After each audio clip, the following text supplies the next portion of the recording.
Most people consider life a battle, but it is not a battle, it is a game. It is a game, however, which cannot be played successfully without the knowledge of spiritual law, and the Old and the New Testaments give the rules of the game with wonderful clearness. Jesus Christ taught that it was a great game of giving and receiving. Whatsoever a man soweth that shall he also reap. This means that whatever man sends out in word or deed, will return to him; what he gives, he will receive. If he gives hate, he will receive hate; if he gives love, he will receive love; if he gives criticism, he will receive criticism; if he lies, he will be lied to; if he cheats, he will be cheated. We are taught also that the imaging faculty plays a leading part in the game of life. Keep thy heart, or imagination, with all diligence, for out of it are the issues of life. Proverbs 4 verse 23. This means that what man images, sooner or later externalizes in his affairs. I know of a man who feared a certain disease.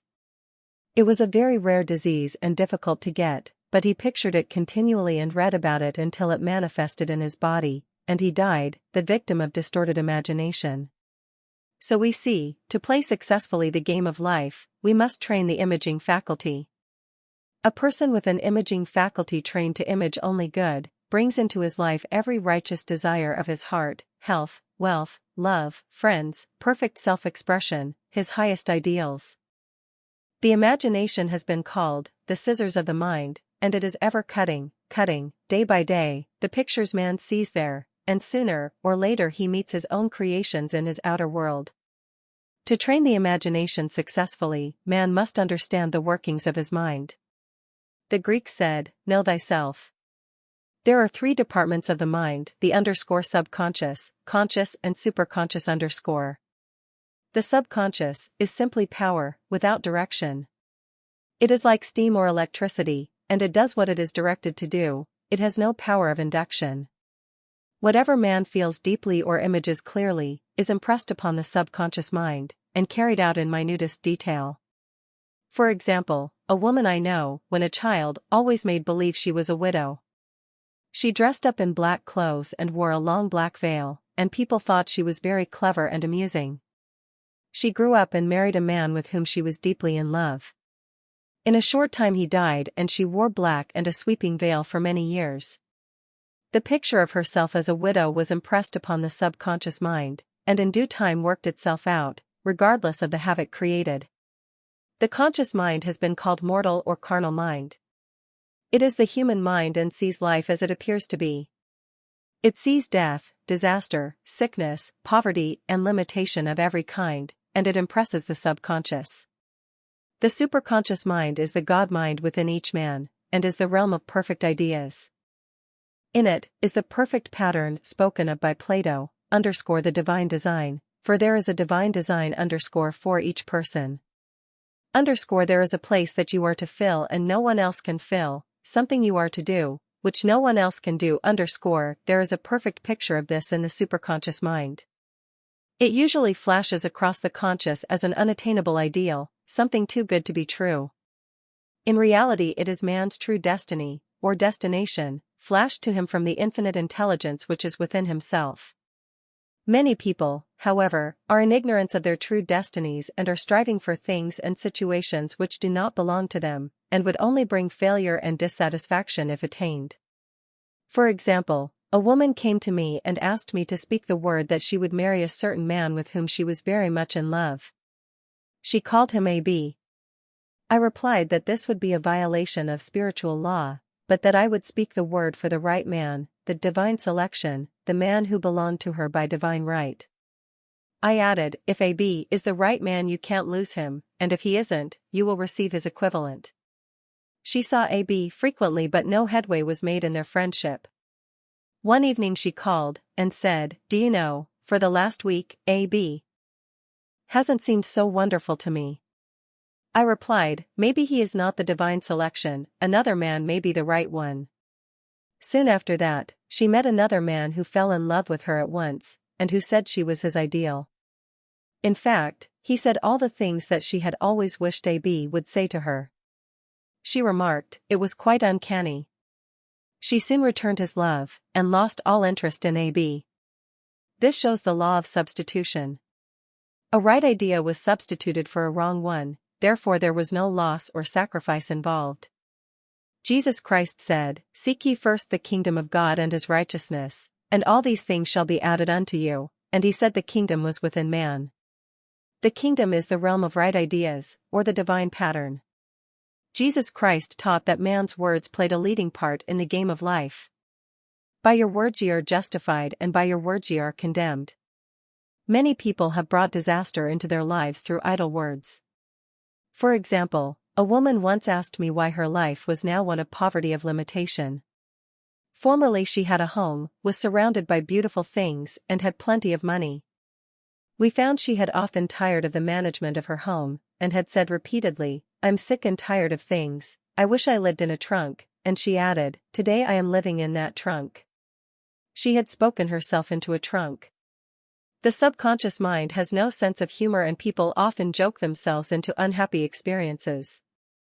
For example, a woman who had a great deal of money, joked continually about getting ready for the poorhouse.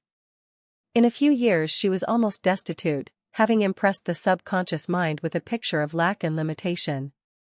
Fortunately, the law works both ways, and a situation of lack may be changed to one of plenty. For example, a woman came to me one hot summer's day for a treatment for prosperity. She was worn out, dejected and discouraged. She said she possessed just $8 in the world. I said, "Good, we'll bless the $8 and multiply them as Jesus Christ multiplied the loaves and the fishes, for he taught that every man had the power to bless and to multiply, to heal and to prosper." She said, "What shall I do next?" I replied, "Follow intuition." Have you a hunch to do anything, or to go anywhere? Intuition means intuition, or to be taught from within. It is man's unerring guide, and I will deal more fully with its laws in a following chapter. The woman replied, "I don't know, I seem to have a hunch to go home, I've just enough money for car fare." Her home was in a distant city and was one of lack and limitation, and the reasoning mind, or intellect, would have said, "Stay in New York and get work and make some money." I replied, "Then go home, never violate a hunch." I spoke the following words for her, "Infinite Spirit open the way for great abundance for. She is an irresistible magnet for all that belongs to her by divine right." I told her to repeat it continually also. She left for home immediately. In calling on a woman one day, she linked up with an old friend of her family. Through this friend, she received thousands of dollars in a most miraculous way. She has said to me often, "Tell people about the woman who came to you with $8 and a hunch." There is always plenty on man's pathway, but it can only be brought into manifestation through desire, faith, or the spoken word. Jesus Christ brought out clearly that man must make the first move. Ask, and it shall be given you, seek, and ye shall find, knock, and it shall be opened unto you. Matt. 7:7. In the scriptures we read, "Concerning the works of my hands, command ye me." Infinite intelligence, God, is ever ready to carry out man's smallest or greatest demands. Every desire, uttered or unexpressed, is a demand. We are often startled by having a wish suddenly fulfilled. For example, one Easter, having seen many beautiful rose trees in the florist's windows, I wished I would receive one, and for an instant saw it mentally being carried in the door. Easter came, and with it a beautiful rose tree. I thanked my friend the following day, and told her it was just what I had wanted. She replied, "I didn't send you a rose tree, I sent you lilies." The man had mixed the order, and sent me a rose tree simply because I had started the law in action, and I had to have a rose tree. Nothing stands between man and his highest ideals and every desire of his heart, but doubt and fear. When man can wish without worrying, every desire will be instantly fulfilled. I will explain more fully in a following chapter the scientific reason for this and how fear must be erased from the consciousness. It is man's only enemy: fear of lack, fear of failure, fear of sickness, fear of loss, and a feeling of insecurity on some plane. Jesus Christ said, "Why are ye fearful, O ye of little faith?" Matt. 8:26. So we can see we must substitute faith for fear is only inverted faith, it is faith in evil instead of good. The object of the game of life is to see clearly one's good and to obliterate all mental pictures of evil. This must be done by impressing the subconscious mind with a realization of good. A very brilliant man, who has attained great success, told me he had suddenly erased all fear from his consciousness by reading a sign which hung in a room. He saw printed, in large letters, the statement, "Why worry, it will probably never happen." These words were stamped indelibly upon his subconscious mind, and he has now a firm conviction that only good can come into his life, therefore only good can manifest. In the following chapter 1 will deal with the different methods of impressing the subconscious mind. It is man's faithful servant, but one must be careful to give it the right orders. Man has ever a silent listener at his side, his subconscious mind. Every thought, every word is impressed upon it and carried out in amazing detail. It is like a singer making a record on the sensitive disc of the phonographic plate. Every note and tone of the singer's voice is registered. If he coughs or hesitates, it is registered also. So let us break all the old bad records in the subconscious mind, the records of our lives which we do not wish to keep, and make new and beautiful ones. Speak these words aloud, with power and conviction. I now smash and demolish, by my spoken word, every untrue record in my subconscious mind. They shall return to the dust heap of their native nothingness, for they came from my own vain imaginings. I now make my perfect records through the Christ within, the records of health, wealth, love and perfect self-expression. This is the square of life, the game completed. In the following chapters, I will show how man can change his conditions by changing his words. Any man who does not know the power of the word is behind the times. Death and life are in the power of the tongue. Proverbs 18 verse 21. Yeah, the Almighty shall be thy defense, and thou shalt have plenty of silver. One of the greatest messages given to the race through the scriptures is that God is man's supply and that man can release, through his spoken word, all that belongs to him by divine right. He must, however, have perfect faith in his spoken word. Isaiah said, "My word shall not return unto me void, but shall accomplish that whereunto it is sent." We know now that words and thoughts are a tremendous vibratory force, ever molding man's body and affairs.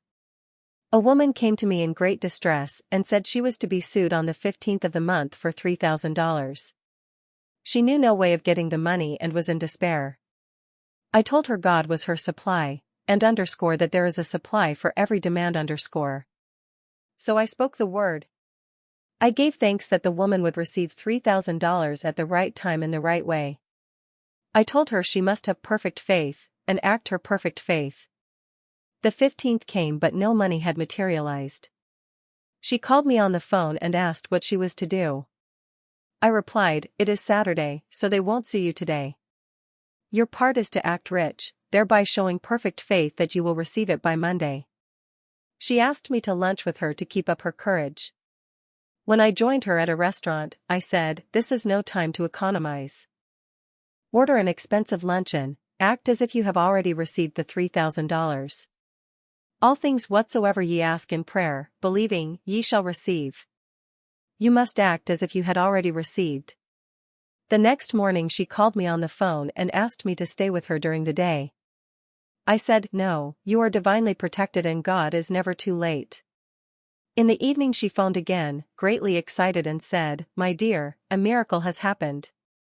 I was sitting in my room this morning, when the doorbell rang. I said to the maid, 'Don't let anyone in.' The maid, however, looked out the window and said, 'It's your cousin with the long white beard.' So I said, 'Call him back. I would like to see him.' He was just turning the corner, when he heard the maid's voice, and he came back. He talked for about an hour, and just as he was leaving he said, 'Oh, by the way, how are finances?' I told him I needed the money, and he said, 'Why, my dear, I will give you $3,000 the first of the month.' I didn't like to tell him I was going to be sued. What shall I do? I won't receive it till the first of the month, and I must have it tomorrow. I said, 'I'll keep on treating.' I said, 'Spirit is never too late.' I give thanks she has received the money on the invisible plane and that it manifests on time. The next morning her cousin called her up and said, 'Come to my office this morning and I will give you the money.' That afternoon, she had $3,000 to her credit in the bank, and wrote checks as rapidly as her excitement would permit. If one asks for success and prepares for failure, he will get the situation he has prepared for. For example, a man came to me asking me to speak the word that a certain debt would be wiped out. I found he spent his time planning what he would say to the man when he did not pay his bill, thereby neutralizing my words. He should have seen himself paying the debt.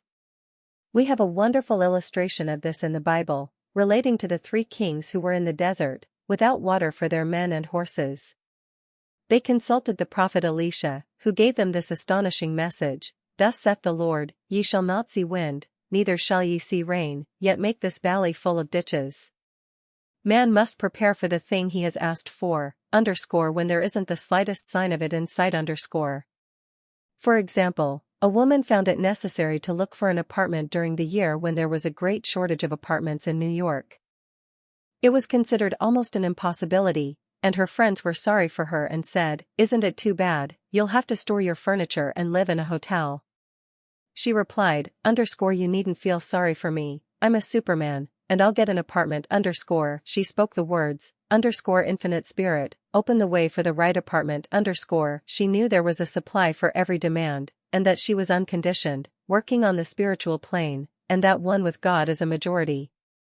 She had contemplated buying new blankets, when the tempter, the adverse thought or reasoning mind, suggested, "Don't buy the blankets, perhaps, after all, you won't get an apartment and you will have no use for them." She promptly replied to herself, "I'll dig my ditches by buying the blankets." So she prepared for the apartment, acted as though she already had it. She found one in a miraculous way, and it was given to her although there were over 200 other applicants. The blankets showed active faith. It is needless to say that the ditches dug by the 3 kings in the desert were filled to overflowing. Read 2 Kings. Getting into the spiritual swing of things is no easy matter for the average person. The adverse thoughts of doubt and fear surge from the subconscious. They are the army of the aliens, which must be put to flight. This explains why it is so often darkest before the dawn. A big demonstration is usually preceded by tormenting thoughts. Having made a statement of high spiritual truth, one challenges the old beliefs in the subconscious, and error is exposed to be put out. This is the time when one must make his affirmations of truth repeatedly, and rejoice and give thanks that he has already received. "Before ye call I shall answer." This means that every good and perfect gift is already man's, awaiting his recognition. Man can only receive what he sees himself receiving. The children of Israel were told that they could have all the land they could see. This is true of every man. He has only the land within his own mental vision. Every great work, every big accomplishment, has been brought into manifestation through holding to the vision, and often just before the big achievement, comes apparent failure and discouragement. The children of Israel, when they reached the promised land, were afraid to go in, for they said it was filled with giants who made them feel like grasshoppers. And there we saw the giants, and we were in our own sight as grasshoppers. This is almost every man's experience. However, the one who knows spiritual law is undisturbed by appearance, and rejoices while he is yet in captivity. That is, he holds to his vision and gives thanks that the end is accomplished, he has received. Jesus Christ gave a wonderful example of this. He said to his disciples, "Say not ye, there are yet 4 months and then cometh the harvest? Behold, I say unto you, lift up your eyes and look on the fields, for they are ripe already to harvest." His clear vision pierced the world of matter, and he saw clearly the fourth-dimensional world, things as they really are, perfect and complete in divine mind. So man must ever hold the vision of his journey's end and demand the manifestation of that which he has already received. It may be his perfect health, love, supply, self-expression, home or friends. They are all finished and perfect ideas registered in divine mind, man's own superconscious mind, and must come through him, not to him. For example, a man came to me asking for treatments for success. It was imperative that he raise, within a certain time, $50,000 for his business. The time limit was almost up, when he came to me in despair. No one wanted to invest in his enterprise, and the bank had flatly refused a loan. I replied, I suppose you lost your temper while at the bank, therefore your power. You can control any situation if you first control yourself. Go back to the bank, I added, and I will treat. My treatment was, you are identified in love with the spirit of everyone connected with the bank. Let the divine idea come out of this situation. He replied, woman, you are talking about an impossibility. Tomorrow is Saturday, the bank closes at 12, and my train won't get me there until 10, and the time limit is up tomorrow, and anyway they won't do it. It's too late. I replied, God doesn't need any time and is never too late. With him all things are possible. I added, I don't know anything about business, but I know all about God. He replied, it all sounds fine when I sit here listening to you, but when I go out it's terrible. He lived in a distant city, and I did not hear from him for a week. Then came a letter. It read, you were right. I raised the money, and will never again doubt the truth of all that you told me. I saw him a few weeks later, and I said, what happened? You evidently had plenty of time, after all. He replied my train was late, and I got there just 15 minutes to 12. I walked into the bank quietly and said, I have come for the loan, and they gave it to me without a question. It was the last 15 minutes of the time allotted to him, and Infinite Spirit was not too late. In this instance the man could never have demonstrated alone. He needed someone to help him hold to the vision. This is what one man can do for another.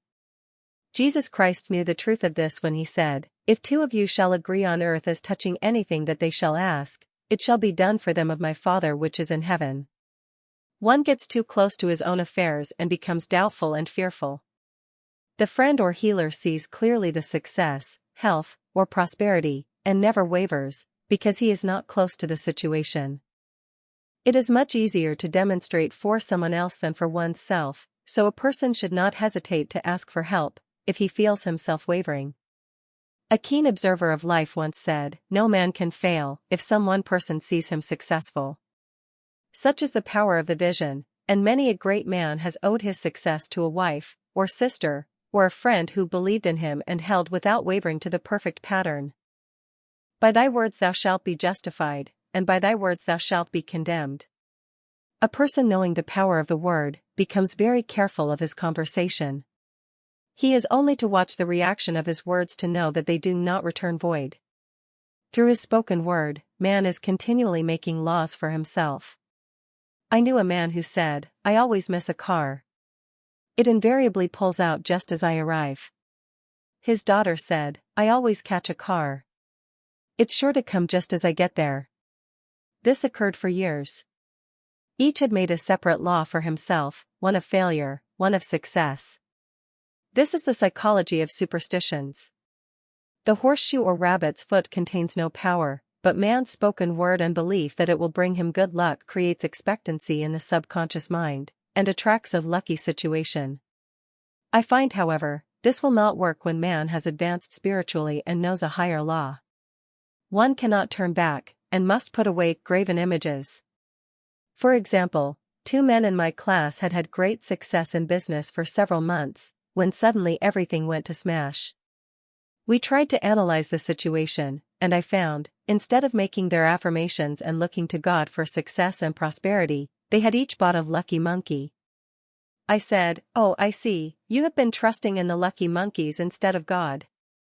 Put away the lucky monkeys and call on the law of forgiveness, for man has power to forgive or neutralize his mistakes. They decided to throw the lucky monkeys down a coal hole, and all went well again. This does not mean, however, that one should throw away every lucky ornament or horseshoe about the house, but he must recognize that the power back of it is the one and only power, God, and that the object simply gives him a feeling of expectancy. I was with a friend, one day, who was in deep despair. In crossing the street, she picked up a horseshoe. Immediately, she was filled with joy and hope. She said God had sent her the horseshoe in order to keep up her courage. It was indeed, at that moment, about the only thing that could have registered in her consciousness. Her hope became faith, and she ultimately made a wonderful demonstration. I wish to make the point clear that the men previously mentioned were depending on the monkeys alone, while this woman recognized the power back of the horseshoe. I know, in my own case, it took a long while to get out of a belief that a certain thing brought disappointment. If the thing happened, disappointment invariably followed. I found the only way I could make a change in the subconscious was by asserting, there are not two powers, there is only one power, God, therefore, there are no disappointments, and this thing means a happy surprise. I noticed a change at once, and happy surprises commenced coming my way. I have a friend who said nothing could induce her to walk under a ladder. I said, if you are afraid, you are giving in to a belief in two powers, good and evil, instead of one. As God is absolute, there can be no opposing power, unless man makes the false of evil for himself. To show you believe in only one power, God, and that there is no power or reality in evil, walk under the next ladder you see. Soon after, she went to her bank. She wished to open her box in the safe deposit vault, and there stood a ladder on her pathway. It was impossible to reach the box without passing under the ladder. She quailed with fear and turned back. She could not face the lion on her pathway. However, when she reached the street, my words rang in her ears and she decided to return and walk under it. It was a big moment in her life, for ladders had held her in bondage for years. She retraced her steps to the vault, and the ladder was no longer there. This so often happens. If one is willing to do a thing he is afraid to do, he does not have to. It is the law of non-resistance, which is so little understood. Someone has said that courage contains genius and magic. Face a situation fearlessly, and there is no situation to face, it falls away of its own weight. The explanation is that fear attracted the ladder on the woman's pathway, and fearlessness removed it. Thus the invisible forces are ever working for man who is always pulling the strings himself, though he does not know it. Owing to the vibratory power of words, whatever man voices, he begins to attract. People who continually speak of disease, invariably attract it. After man knows the truth, he cannot be too careful of his words. For example, I have a friend who often says on the phone, "Do come to see me and have a fine old-fashioned chat." This old-fashioned chat means an hour of about 500 to 1,000 destructive words, the principal topics being loss, lack, failure, and sickness. I reply, "No, I thank you, I've had enough old-fashioned chats in my life, they are too expensive, but I will be glad to have a new-fashioned chat, and talk about what we want, not what we don't want." There is an old saying that man only dares use his words for three purposes: to heal, bless, or prosper. What man says of others will be said of him, and what he wishes for another, he is wishing for himself. Curses, like chickens, come home to roost. If a man wishes someone bad luck, he is sure to attract bad luck himself. If he wishes to aid someone to success, he is wishing and aiding himself to success. The body may be renewed and transformed through the spoken word and clear vision, and disease be completely wiped out of the consciousness. The metaphysician knows that all disease has a mental correspondence, and in order to heal the body one must first heal the soul. The soul is the subconscious mind, and it must be saved from wrong thinking. In the 23rd Psalm, we read, "He restoreth my soul." This means that the subconscious mind or soul must be restored with the right ideas, and the mystical marriage is the marriage of the soul and the spirit, or the subconscious and superconscious mind. They must be one. When the subconscious is flooded with the perfect ideas of the superconscious, God and man are one. I and the Father are one. That is, he is one with the realm of perfect ideas, he is the man made in God's likeness and image, imagination, and is given power and dominion over all created things, his mind, body, and affairs. It is safe to say that all sickness and unhappiness come from the violation of the law of love. A new commandment I give unto you, love one another, and in the game of life, love or goodwill takes every trick. For example, a woman I know had, for years, an appearance of a terrible skin disease. The doctors told her it was incurable, and she was in despair. She was on the stage, and she feared she would soon have to give up her profession, and she had no other means of support. She, however, procured a good engagement, and on the opening night, made a great hit.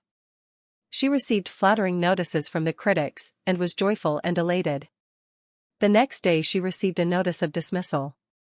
A man in the cast had been jealous of her success and had caused her to be sent away. She felt hatred and resentment taking complete possession of her, and she cried out, "Oh God, don't let me hate that man." That night she worked for hours in the silence. She said, "I soon came into a very deep silence. I seemed to be at peace with myself, with the man, and with the whole world." I continued this for 2 following nights, and on the 3rd day I found I was healed completely of the skin disease. In asking for love, or goodwill, she had fulfilled the law, for love is the fulfilling of the law, and the disease, which came from subconscious resentment, was wiped out. Continual criticism produces rheumatism, as critical, inharmonious thoughts cause unnatural deposits in the blood, which settle in the joints. False growths are caused by jealousy, hatred, unforgiveness, fear, etc. Every disease is caused by a mind not at ease. I said once, in my class, there is no use asking anyone what's the matter with you, we might just as well say, who's the matter with you? Unforgiveness is the most prolific cause of disease. It will harden arteries or liver, and affect the eyesight. In its train are endless ills. I called on a woman, one day, who said she was ill from having eaten a poisoned oyster. I replied, "Oh, no, the oyster was harmless, you poisoned the oyster. What's the matter with you?" She answered, "Oh, about 19 people." She had quarreled with 19 people and had become so inharmonious that she attracted the wrong oyster. Any inharmony on the external indicates there is mental inharmony. As the within, so the without. Man's only enemies are within himself. And a man's foes shall be they of his own household. Personality is one of the last enemies to be overcome, as this planet is taking its initiation in love. It was Christ's message, peace on earth, goodwill towards man. The enlightened man, therefore, endeavors to perfect himself upon his neighbor.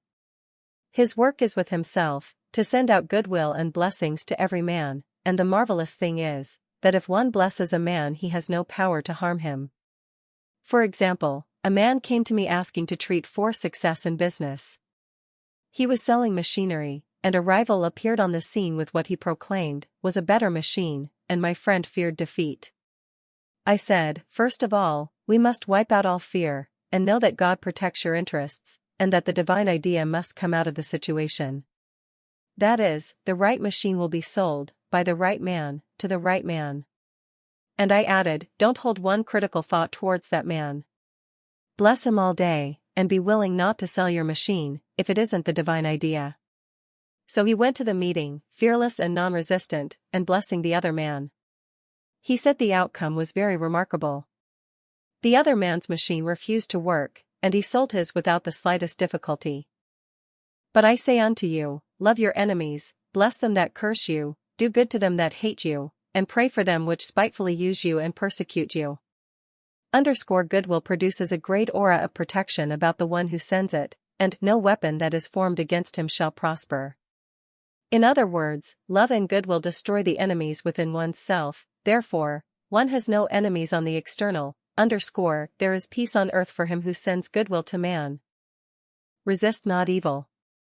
Be not overcome of evil, but overcome evil with good. Nothing on earth can resist an absolutely non-resistant person. The Chinese say that water is the most powerful element, because it is perfectly non-resistant. It can wear away a rock, and sweep all before it. Jesus Christ said, resist not evil, for he knew in reality, there is no evil, therefore nothing to resist.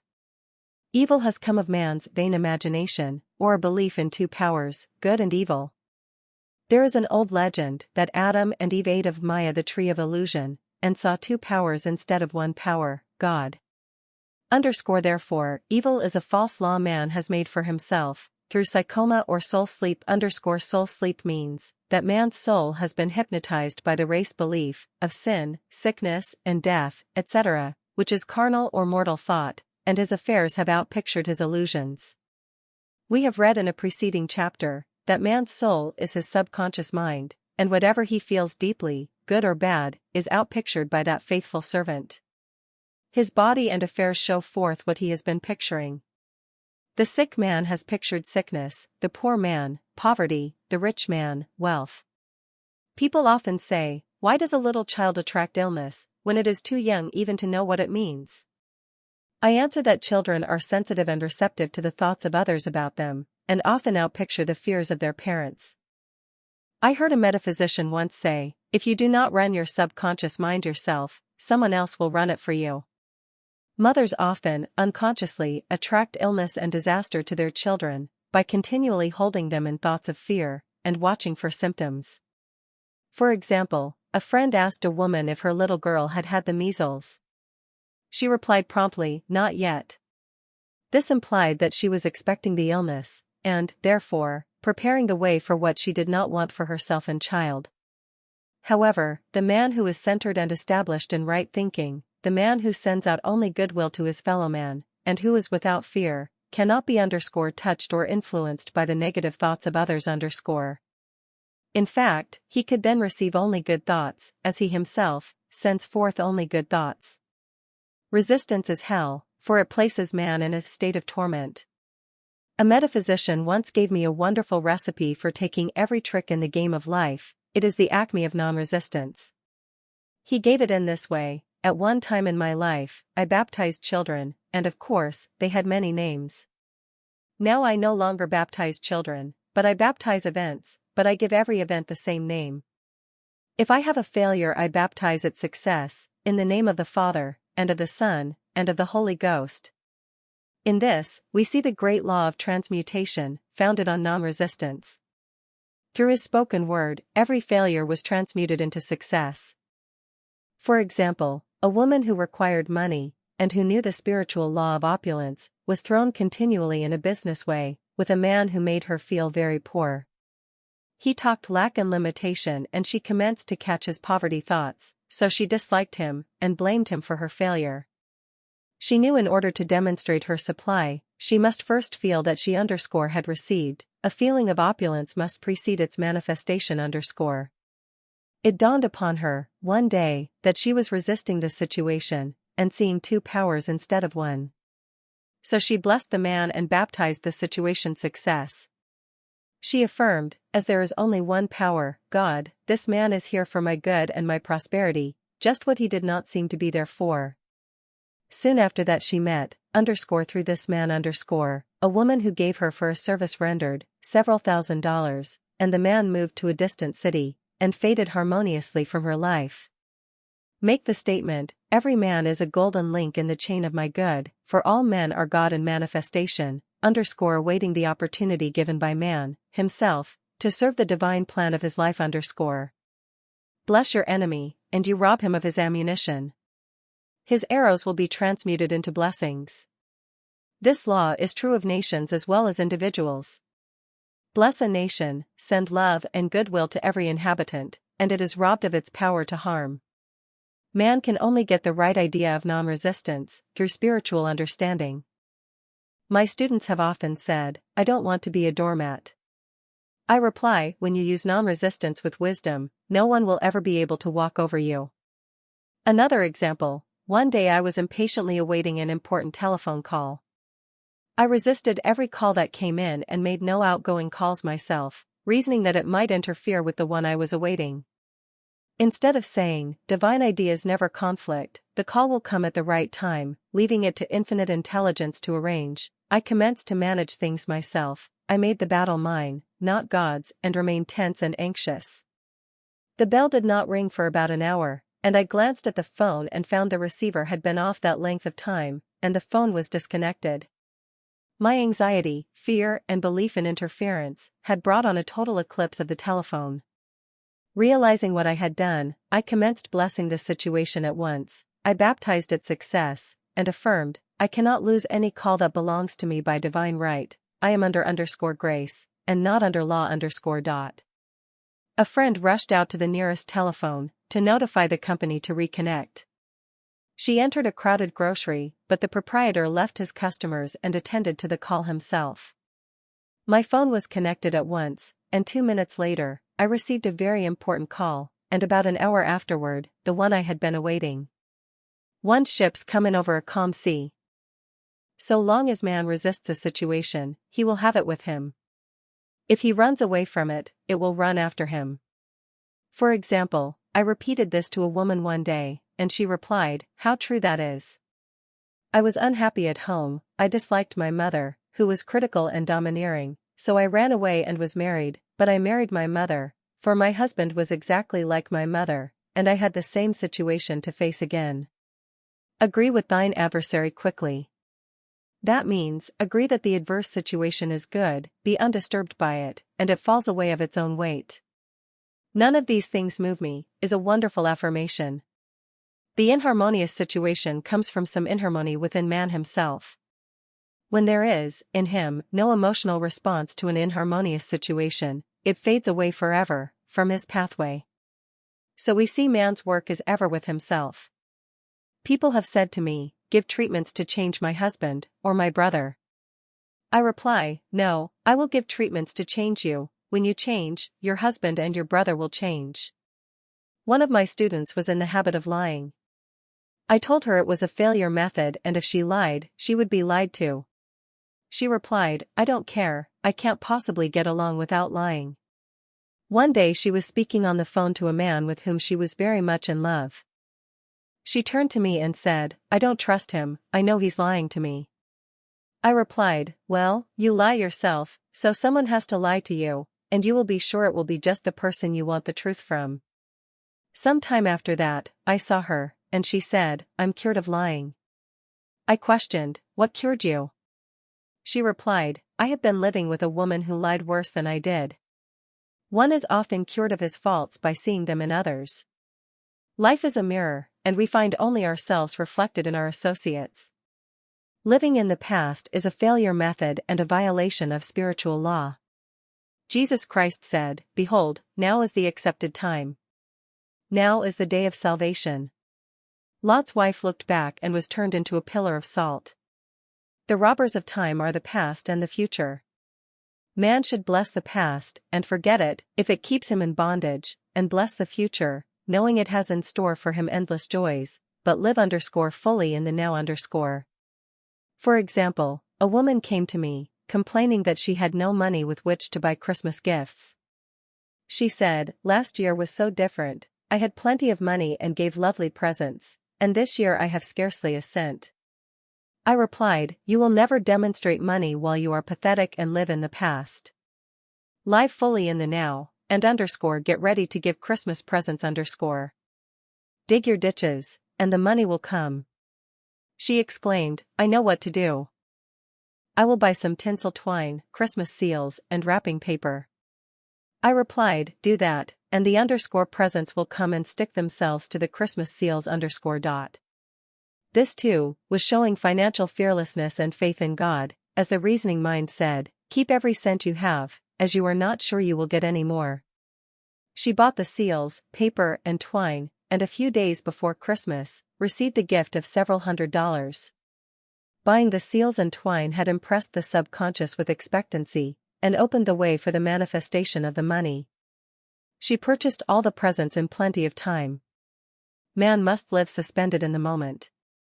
Look well, therefore, to this day.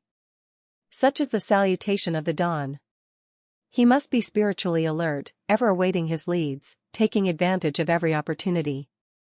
One day, I said continually, silently, "Infinite Spirit, don't let me miss a trick," and something very important was told to me that evening. It is most necessary to begin the day with right words. Make an affirmation immediately upon waking. For example, "Thy will be done this day. Today is a day of completion, I give thanks for this perfect day, miracle shall follow miracle and wonders shall never cease. Make this a habit, and one will see wonders and miracles come into his life."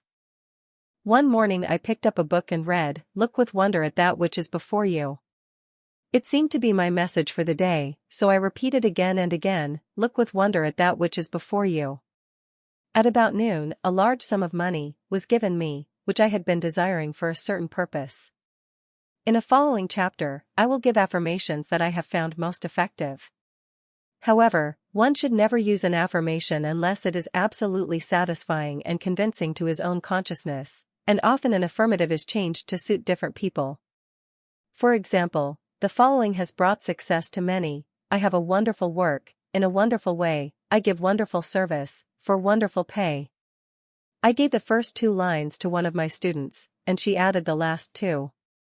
It made a most powerful statement, as there should always be perfect payment for perfect service, and a rhyme sinks easily into the subconscious.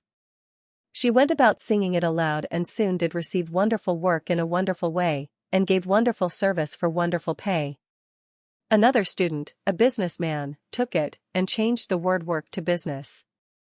He repeated, I have a wonderful business, in a wonderful way, and I give wonderful service for wonderful pay.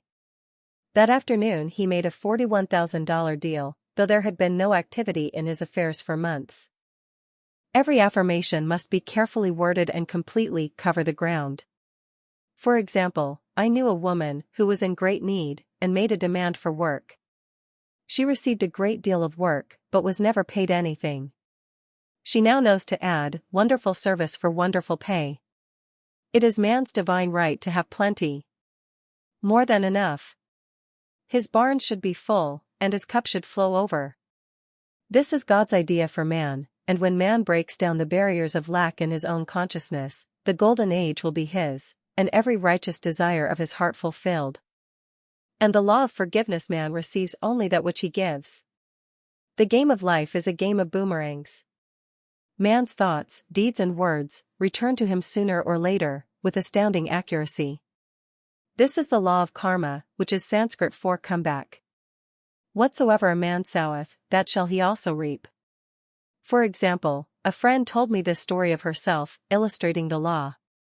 She said, I make all my karma on my aunt. Whatever I say to her, someone says to me.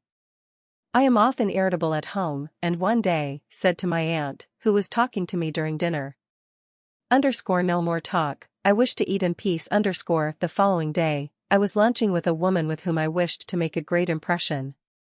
I was talking animatedly, when she said, no more talk, I wish to eat in peace. My friend is high in consciousness, so her karma returns much more quickly than to one on the mental plane.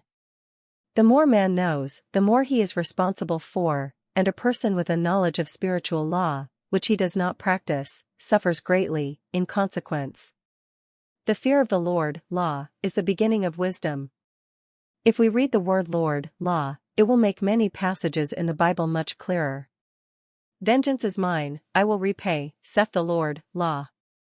It is the law which takes vengeance, not God. God sees man perfect, created in his own image, imagination, and given power and dominion. This is the perfect idea of man, registered in divine mind, awaiting man's recognition, for man can only be what he sees himself to be, and only attain what he sees himself attaining. Nothing ever happens without an onlooker is an ancient saying. Man sees first his failure or success, his joy or sorrow, before it swings into visibility from the scene set in his own imagination. We have observed this in the mother picturing disease for her child, or a woman seeing success for her husband. Jesus Christ said, and ye shall know the truth, and the truth shall make you free. So, we see freedom, from all unhappy conditions, comes through knowledge, a knowledge of spiritual law. Obedience precedes authority, and the law obeys man when he obeys the law. The law of electricity must be obeyed before it becomes man's servant. When handled ignorantly, it becomes man's deadly foe. So with the laws of mind, for example, a woman with a strong personal will, wished she owned a house which belonged to an acquaintance, and she often made mental pictures of herself living in the house. In the course of time, the man died and she moved into the house. Several years afterwards, coming into the knowledge of spiritual law, she said to me, "Do you think I had anything to do with that man's death?" I replied, "Yes, your desire was so strong, everything made way for it, but you paid your karmic debt. Your husband, whom you loved devotedly, died soon after, and the house was a white elephant on your hands for years." The original owner, however, could not have been affected by her thoughts had he been positive in the truth, nor her husband, but they were both under karmic law. The woman should have said, feeling the great desire for the house, "Infinite intelligence, give me the right house, equally as charming as this, the house which is mine by divine right . The divine selection would have given perfect satisfaction and brought good to all. The divine pattern is the only safe pattern to work by.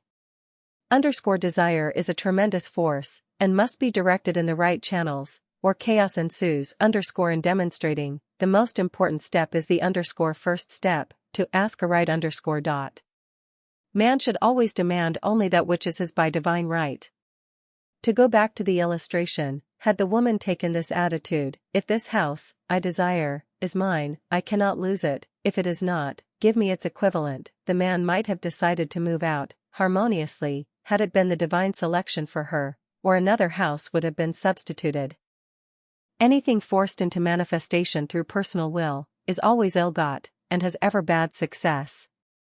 Man is admonished, my will be done not thine, and the curious thing is, man always gets just what he desires when he does relinquish personal will, thereby enabling infinite intelligence to work through him. Stand ye still and see the salvation of the Lord. Law. For example, a woman came to me in great distress. Her daughter had determined to take a very hazardous trip, and the mother was filled with fear. She said she had used every argument, had pointed out the dangers to be encountered, and forbidden her to go, but the daughter became more and more rebellious and determined. I said to the mother, you are forcing your personal will upon your daughter, which you have no right to do, and your fear of the trip is only attracting it, for man attracts what he fears. I added, let go, and take your mental hands off, put it in God's hands, and use this statement I put this situation in the hands of infinite love and wisdom. If this trip is the divine plan, I bless it and no longer resist, but if it is not divinely planned, I give thanks that it is now dissolved and dissipated. A day or two after that, her daughter said to her, Mother, I have given up the trip, and the situation returned to its native nothingness. It is learning to stand still, which seems so difficult for man. I have dealt more fully with this law in the chapter on non-resistance. I will give another example of sowing and reaping, which came in the most curious way. A woman came to me saying, she had received a counterfeit $20 bill, given to her at the bank.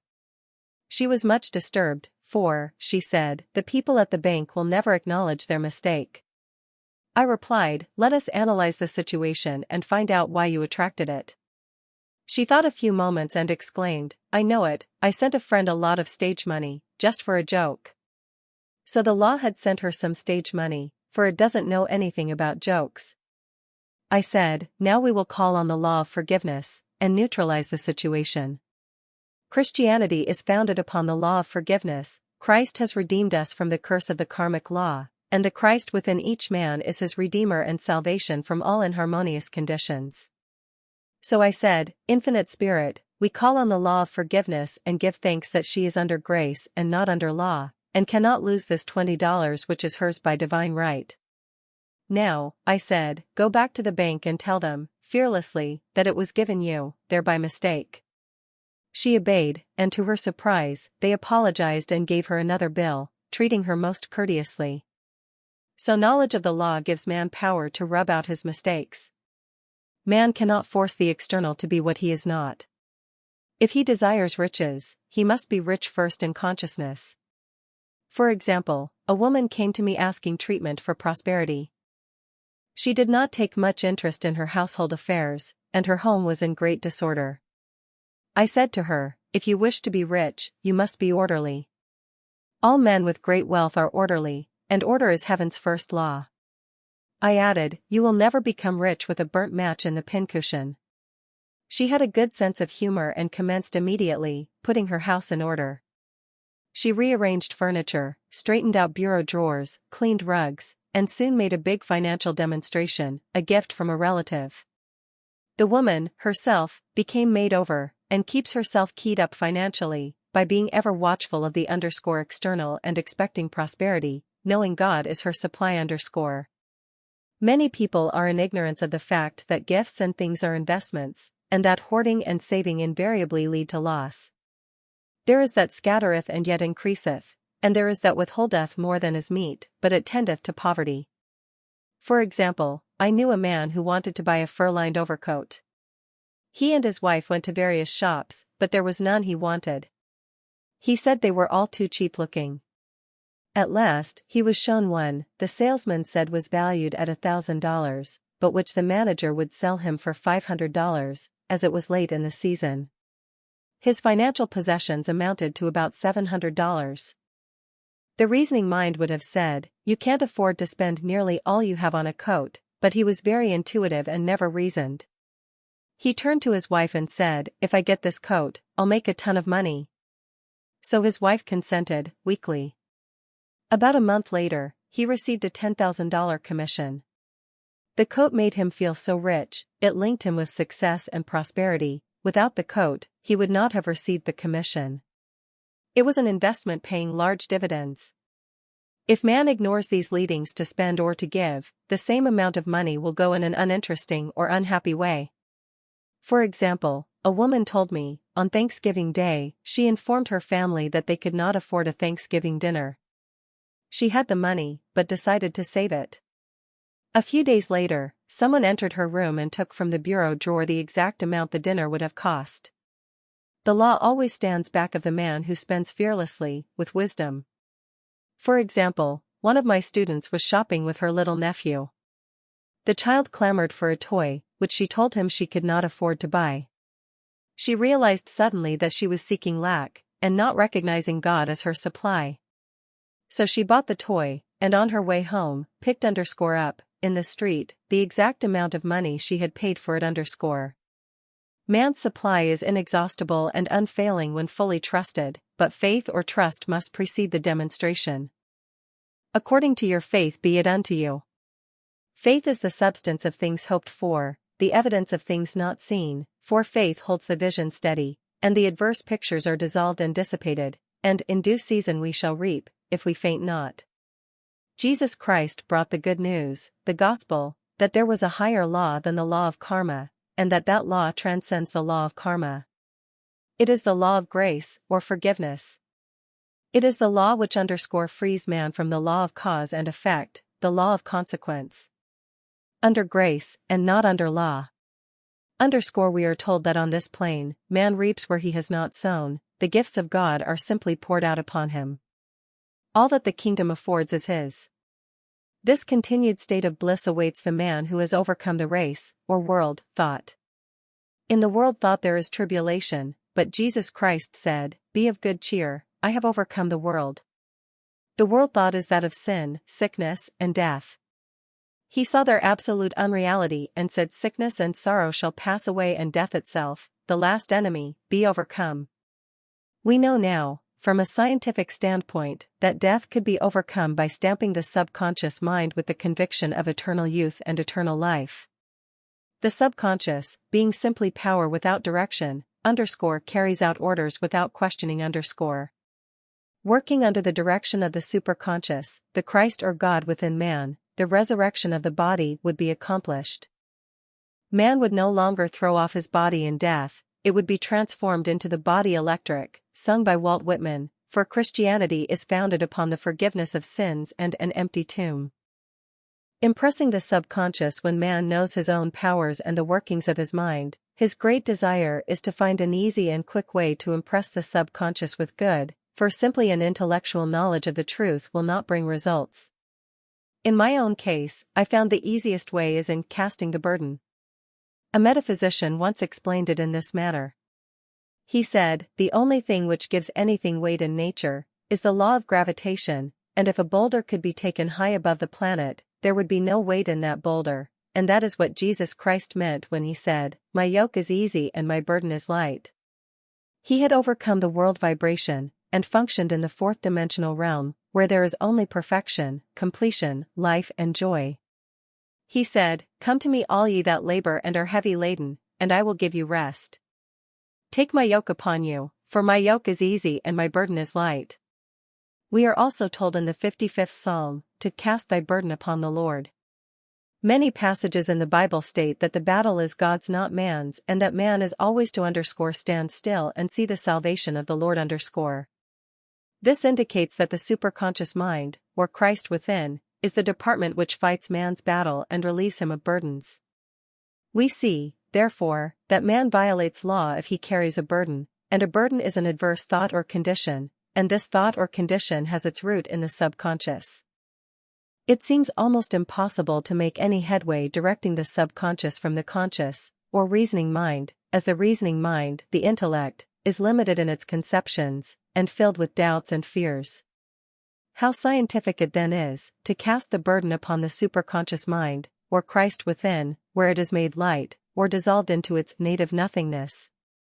For example, a woman in urgent need of money, made light upon the Christ within, the superconscious, with the statement, I cast this burden of lack on the Christ within, and I go free to have plenty.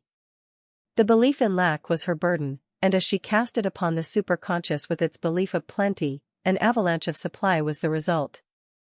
We read, the Christ in you, the hope of glory. Another example, one of my students had been given a new piano, and there was no room in her studio for it until she had moved out the old one. She was in a state of perplexity. She wanted to keep the old piano, but knew of no place to send it.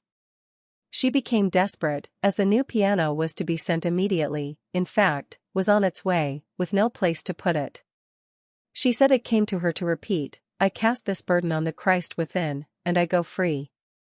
A few moments later, her phone rang, and a woman friend asked if she might rent her old piano, and it was moved out, a few minutes before the new one arrived. I knew a woman whose burden was resentment. She said, I cast this burden of resentment on the Christ within, and I go free, to be loving, harmonious, and happy. The almighty superconscious flooded the subconscious with love, and her whole life was changed. For years, resentment had held her in a state of torment and imprisoned her soul, the subconscious mind. The statement should be made over and over and over, sometimes for hours at a time, silently or audibly, with quietness but determination. I have often compared it to winding up a Victrola. We must wind ourselves up with spoken words. I have noticed, in casting the burden, after a little while, one seems to see clearly. It is impossible to have clear vision, while in the throes of carnal mind. Doubts and fear poison the mind, and body and imagination runs riot, attracting disaster and disease. In steadily repeating the affirmation, I cast this burden on the Christ within, and go free, the vision clears, and with it a feeling of relief, and sooner or later comes the manifestation of good, be it health, happiness, or supply. One of my students once asked me to explain the darkness before the dawn. I referred in a preceding chapter to the fact that often, before the big demonstration, everything seems to go wrong, and deep depression clouds the consciousness.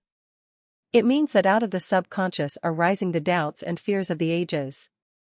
These old derelicts of the subconscious rise to the surface, to be put out. It is then that man should clap his cymbals, like Jehoshaphat, and give thanks that he is saved, even though he seems surrounded by the enemy, the situation of lack or disease. The student continued, how long must one remain in the dark? And I replied, until one can see in the dark, and casting the burden enables one to see in the dark. In order to impress the subconscious, active faith is always essential. Faith without works is dead. In these chapters one have endeavored to bring out this point. Jesus Christ showed active faith when he commanded the multitude to sit down on the ground, before he gave thanks for the loaves and the fishes. I will give another example showing how necessary this step is. In fact, active faith is the bridge over which man passes to his promised land. Through misunderstanding, a woman had been separated from her husband, whom she loved deeply. He refused all offers of reconciliation and would not communicate with her in any way. Coming into the knowledge of spiritual law, she denied the appearance of separation. She made this statement, there is no separation in divine mind, therefore, I cannot be separated from the love and companionship which are mine by divine right. She showed active faith by arranging a place for him at the table every day, thereby impressing the subconscious with a picture of his return. Over a year passed, but she never wavered, and one day he walked in. The subconscious is often impressed through music. Music has a fourth-dimensional quality and releases the soul from imprisonment. It makes wonderful things seem possible, and easy of accomplishment. I have a friend who uses her Victrola, daily, for this purpose. It puts her in perfect harmony and releases the imagination.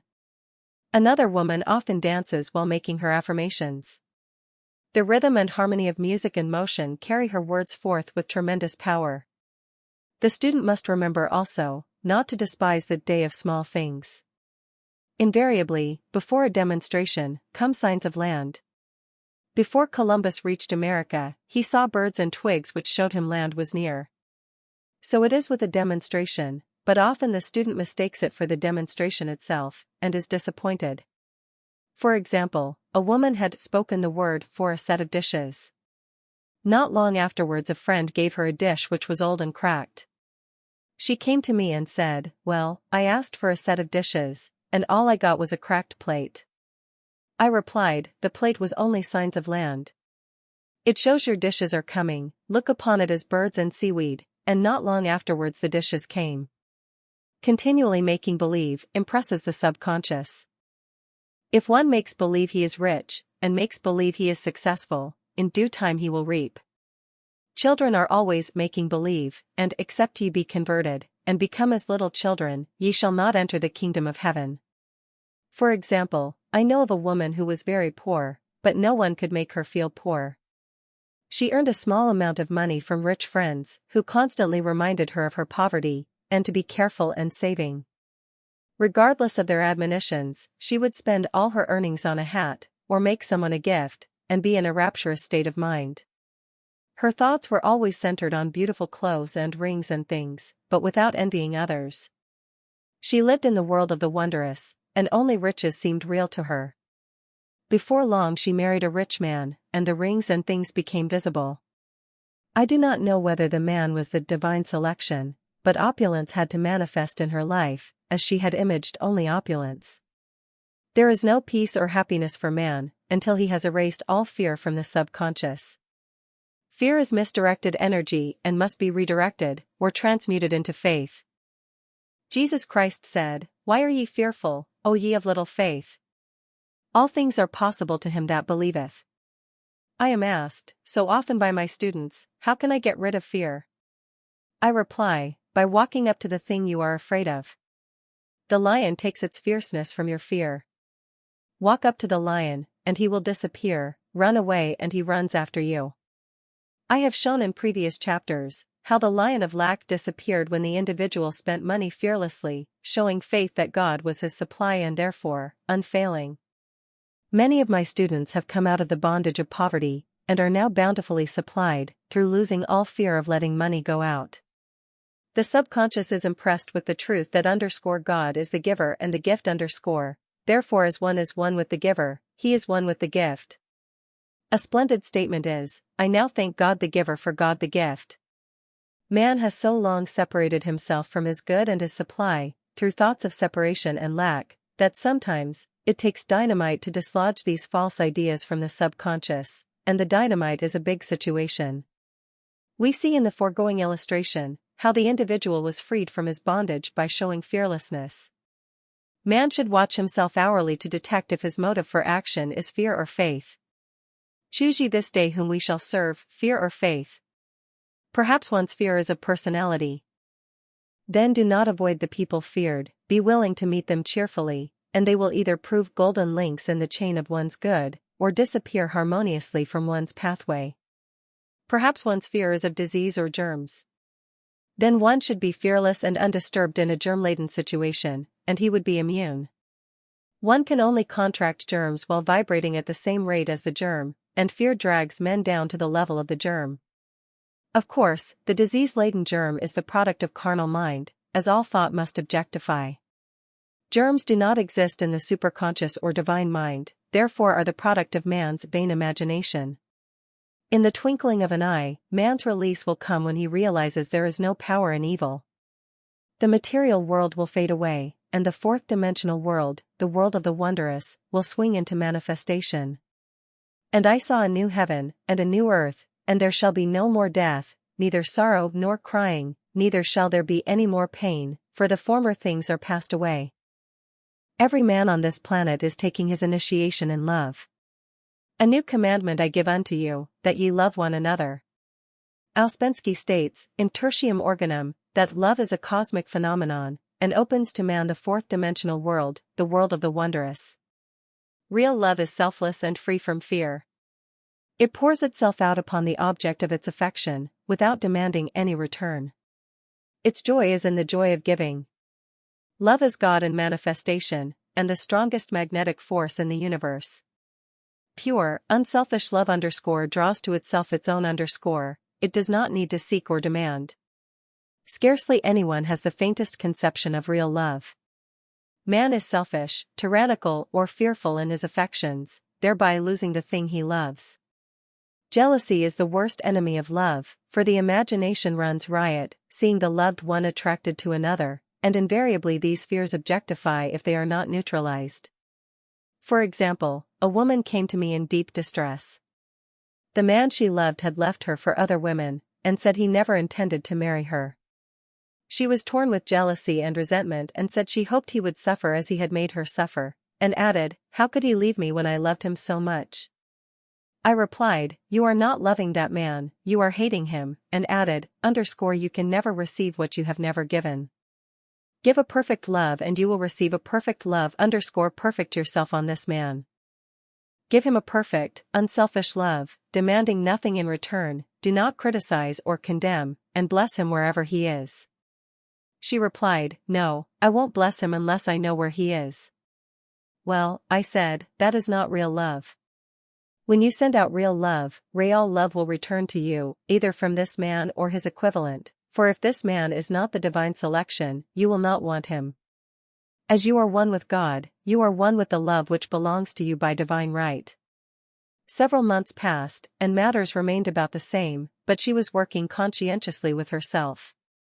I said, "When you are no longer disturbed by his cruelty, he will cease to be cruel, as you are attracting it through your own emotions." Then I told her of a brotherhood in India, who never said, "Good morning" to each other. They used these words, "I salute the divinity in you", they saluted the divinity in every man, and in the wild animals in the jungle, and they were never harmed, for they saw only God in every living thing. I said, "Salute the divinity in this man, and say, I see your divine self only.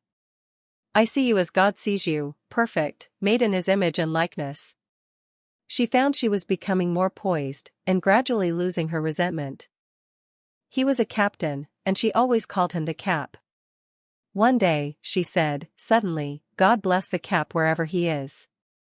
I replied, "Now, that is real love, and when you have become a complete circle, and are no longer disturbed by the situation, you will have his love, or attract its equivalent." I was moving at this time, and did not have a telephone, so was out of touch with her for a few weeks, when one morning I received a letter saying, "We are married." At the earliest opportunity, I paid her a call. My first words were, "What happened?" "Oh," she exclaimed, "a miracle. One day I woke up and all suffering had ceased. I saw him that evening and he asked me to marry him. We were married in about a week, and I have never seen a more devoted man. There is an old saying, "No man is your enemy, no man is your friend, every man is your teacher." So one should become impersonal and learn what each man has to teach him, and soon he would learn his lessons and be free. The woman's lover was teaching her selfless love, which every man, sooner or later, must learn. Suffering is not necessary for man's development, it is the result of violation of spiritual law, but few people seem able to rouse themselves from their soul sleep without it. When people are happy, they usually become selfish, and automatically the law of karma is set in action. Man often suffers loss through lack of appreciation. I knew a woman who had a very nice husband, but she said often, "I don't care anything about being married, but that is nothing against my husband. I'm simply not interested in married life." She had other interests, and scarcely remembered she had a husband. She only thought of him when she saw him. One day her husband told her he was in love with another woman, and left. She came to me in distress and resentment. I replied, "It is exactly what you spoke the word for. You said you didn't care anything about being married, so the subconscious worked to get you unmarried." She said, "Oh yes, I see. People get what they want, and then feel very much hurt." She soon became in perfect harmony with the situation, and knew they were both much happier apart.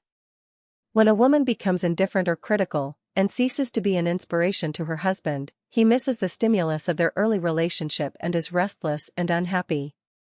A man came to me dejected, miserable, and poor. His wife was interested in the science of numbers, and had had him read. It seems the report was not very favorable, for he said, "My wife says I'll never amount to anything because I am a 2. I replied, "I don't care what your number is, you are a perfect idea in divine mind, and we will demand the success and prosperity which are already planned for you by that infinite intelligence." Within a few weeks, he had a very fine position, and a year or 2 later, he achieved a brilliant success as a writer. No man is a success in business unless he loves his work. The picture the artist paints for love of his art is his greatest work. The potboiler is always something to live down. No man can attract money if he despises it. Many people are kept in poverty by saying, "Money means nothing to me, and I have a contempt for people who have it." This is the reason so many artists are poor. Their contempt for money separates them from it. I remember hearing one artist say of another, "He's no good as an artist, he has money in the bank." This attitude of mind, of course, separates man from his supply. He must be in harmony with a thing in order to attract it. Money is God in manifestation, as freedom from want and limitation, but it must be always kept in circulation and put to right uses. Hoarding and saving react with grim vengeance. This does not mean that man should not have houses and lots, stocks and bonds, for the barns of the righteous man shall be full. It means man should not hoard even the principal, if an occasion arises, when money is necessary. In letting it go out fearlessly and cheerfully he opens the way for more to come in, for God is man's unfailing and inexhaustible supply. This is the spiritual attitude towards money, and the great bank of the universal never fails. We see an example of hoarding in the film production of Greed. The woman won $5,000 in a lottery, but would not spend it. She hoarded and saved, let her husband suffer and starve, and eventually she scrubbed floors for a living. She loved the money itself and put it above everything, and one night she was murdered and the money taken from her. This is an example of where love of money is the root of all evil. Money in itself is good and beneficial, but used for destructive purposes, hoarded and saved, or considered more important than love, brings disease and disaster, and the loss of the money itself. Follow the path of love, and all things are added, for God is love, and God is supply. Follow the path of selfishness and greed, and the supply vanishes, or man is separated from it. For example, I knew the case of a very rich woman, who hoarded her income. She rarely gave anything away, but bought and bought and bought things for herself. She was very fond of necklaces, and a friend once asked her how many she possessed. She replied, 67. She bought them and put them away, carefully wrapped in tissue paper. Had she used the necklaces it would have been quite legitimate, but she was violating the law of use. Her closets were filled with clothes she never wore, and jewels which never saw the light. The woman's arms were gradually becoming paralyzed from holding on to things, and eventually she was considered incapable of looking after her affairs and her wealth was handed over to others to manage. So man, in ignorance of the law, brings about his own destruction. All disease, all unhappiness, come from the violation of the law of love. Man's boomerangs of hate, resentment and criticism, come back laden with sickness and sorrow. Love seems almost a lost art, but the man with the knowledge of spiritual law knows it must be regained, for without it, he has become as sounding brass and tinkling cymbals. For example, I had a student who came to me, month after month, to clean her consciousness of resentment. After a while, she arrived at the point where she resented only one woman, but that one woman kept her busy. Little by little she became poised and harmonious, and one day, all resentment was wiped out. She came in radiant, and exclaimed, "You can't understand how I feel." The woman said something to me and instead of being furious I was loving and kind, and she apologized and was perfectly lovely to me. No one can understand the marvelous lightness I feel within. Love and goodwill are invaluable in business. For example, a woman came to me, complaining of her employer. She said she was cold and critical and knew she did not want her in the position. Well, I replied, salute the divinity in the woman and send her love. She said, I can't, she's a marble woman. I answered, you remember the story of the sculptor who asked for a certain piece of marble. He was asked why he wanted it, and he replied, because there is an angel in the marble, and out of it he produced a wonderful work of art. She said, very well, I'll try it. A week later she came back and said, I did what you told me to, and now the woman is very kind, and took me out in her car. People are sometimes filled with remorse for having done someone an unkindness, perhaps years ago. If the wrong cannot be righted, its effect can be neutralized by doing someone a kindness in the present. This one thing I do, forgetting those things which are behind and reaching forth unto those things which are before. Sorrow, regret and remorse tear down the cells of the body, and poison the atmosphere of the individual. A woman said to me in deep sorrow, treat me to be happy and joyous, for my sorrow makes me so irritable with the members of my family that I keep making more karma. I was asked to treat a woman who was mourning for her daughter. I denied all belief in loss and separation, and affirmed that God was the woman's joy, love and peace. The woman gained her poise at once, but sent word by her son, not to treat any longer, because she was so happy, it wasn't respectable. So mortal mind loves to hang on to its griefs and regrets. I knew a woman who went about bragging of her troubles, so, of course, she always had something to brag about. The old idea was if a woman did not worry about her children, she was not a good mother. Now, we know that mother fear is responsible for many of the diseases and accidents which come into the lives of children. For fear pictures vividly the disease or situation feared, and these pictures objectify, if not neutralized. Happy is the mother who can say sincerely that she puts her child in God's hands, and knows therefore that he is divinely protected. For example, a woman awoke suddenly, in the night, feeling her brother was in great danger. Instead of giving in to her fears, she commenced making statements of truth, saying, man is a perfect idea in divine mind, and is always in his right place, therefore, my brother is in his right place, and is divinely protected. The next day she found that her brother had been in close proximity to an explosion in a mine, but had miraculously escaped. So man is his brother's keeper, in thought, and every man should know that the thing he loves dwells in the secret place of the Most High, and abides under the shadow of the Almighty. There shall no evil befall thee, neither shall any plague come nigh thy dwelling. Perfect love casteth out fear. He that feareth is not made perfect in love, and love is the fulfilling of the law. In all thy ways acknowledge him and he shall direct thy paths. There is nothing too great of accomplishment for the man who knows the power of his word, and who follows his intuitive leads. By the word he starts in action unseen forces and can rebuild his body or remold his affairs. It is, therefore, of the utmost importance to choose the right words, and the student carefully selects the affirmation he wishes to catapult into the invisible. He knows that God is his supply, that there is a supply for every demand, and that his spoken word releases this supply. Ask and ye shall receive. Man must make the first move. Draw nigh to God and he will draw nigh to you. I have often been asked just how to make a demonstration. I reply, speak the word and then do not do anything until you get a definite lead. Demand the lead, saying, Infinite Spirit, reveal to me the way, let me know if there is anything for me to do. The answer will come through intuition, or hunch, a chance remark from someone, or a passage in a book, etc., etc. The answers are sometimes quite startling in their exactness. For example, a woman desired a large sum of money. She spoke the words, Infinite Spirit, open the way for my immediate supply, let all that is mine by divine right now reach me, in great avalanches of abundance. Then she added, give me a definite lead, let me know if there is anything for me to do. The thought came quickly, give a certain friend, who had helped her spiritually, $100. She told her friend, who said, wait and get another lead, before giving it. So she waited, and that day met a woman who said to her, I gave someone $1 today, it was just as much for me, as it would be for you to give someone 100. This was indeed an unmistakable lead, so she knew she was right in giving the $100. It was a gift which proved a great investment, for shortly after that, a large sum of money came to her in a remarkable way. Giving opens the way for receiving.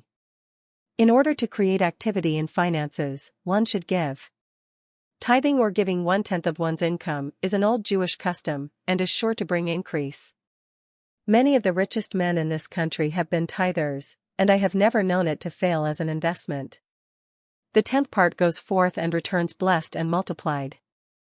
But the gift or tithe must be given with love and cheerfulness, for God loveth a cheerful giver.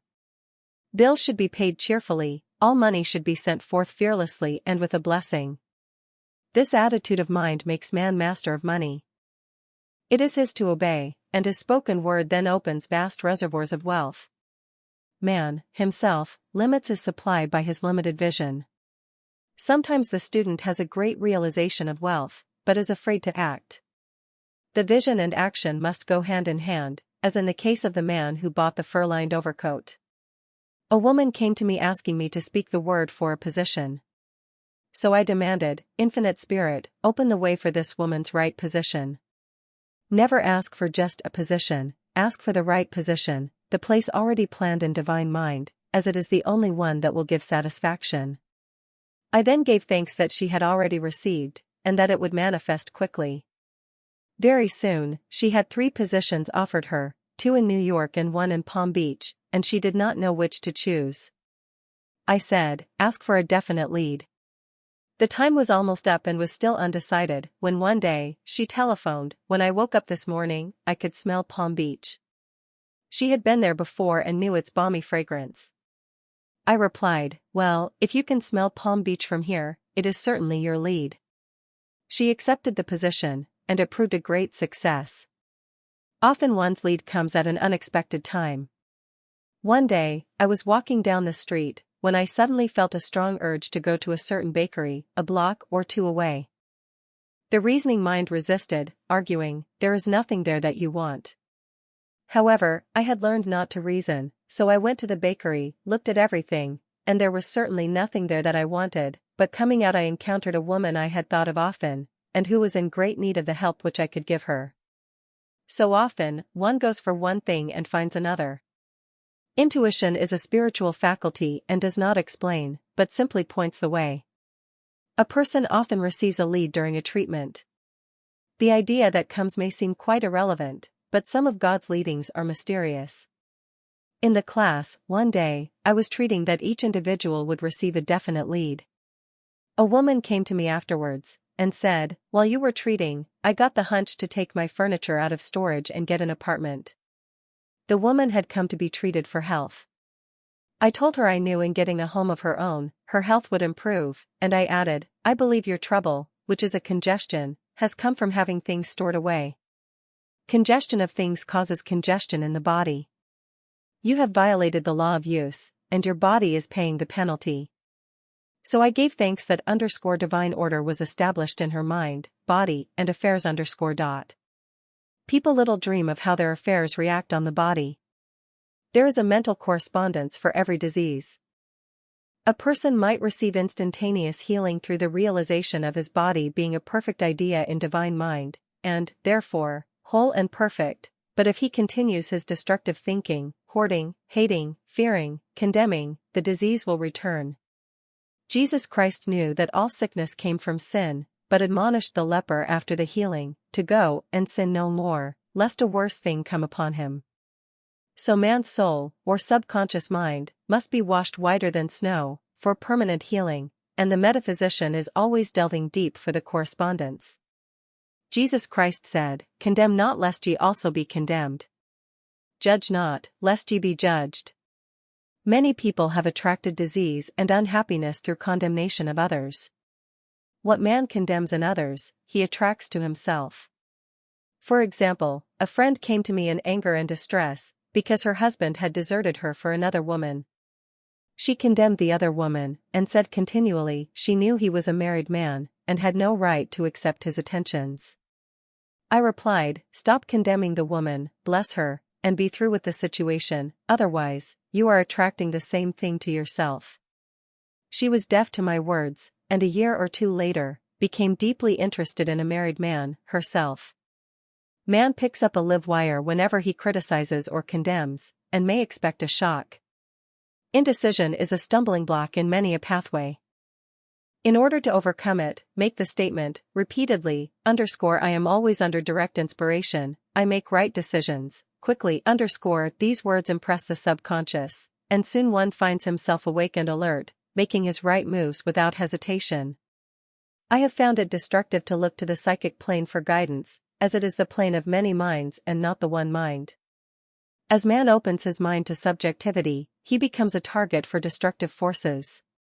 The psychic plane is the result of man's mortal thought, and is on the plane of opposites. He may receive either good or bad messages. The science of numbers and the reading of horoscopes keep man down on the mental, or mortal, plane, for they deal only with the karmic path. I know of a man who should have been dead years ago, according to his horoscope, but he is alive and a leader of one of the biggest movements in this country for the uplift of humanity.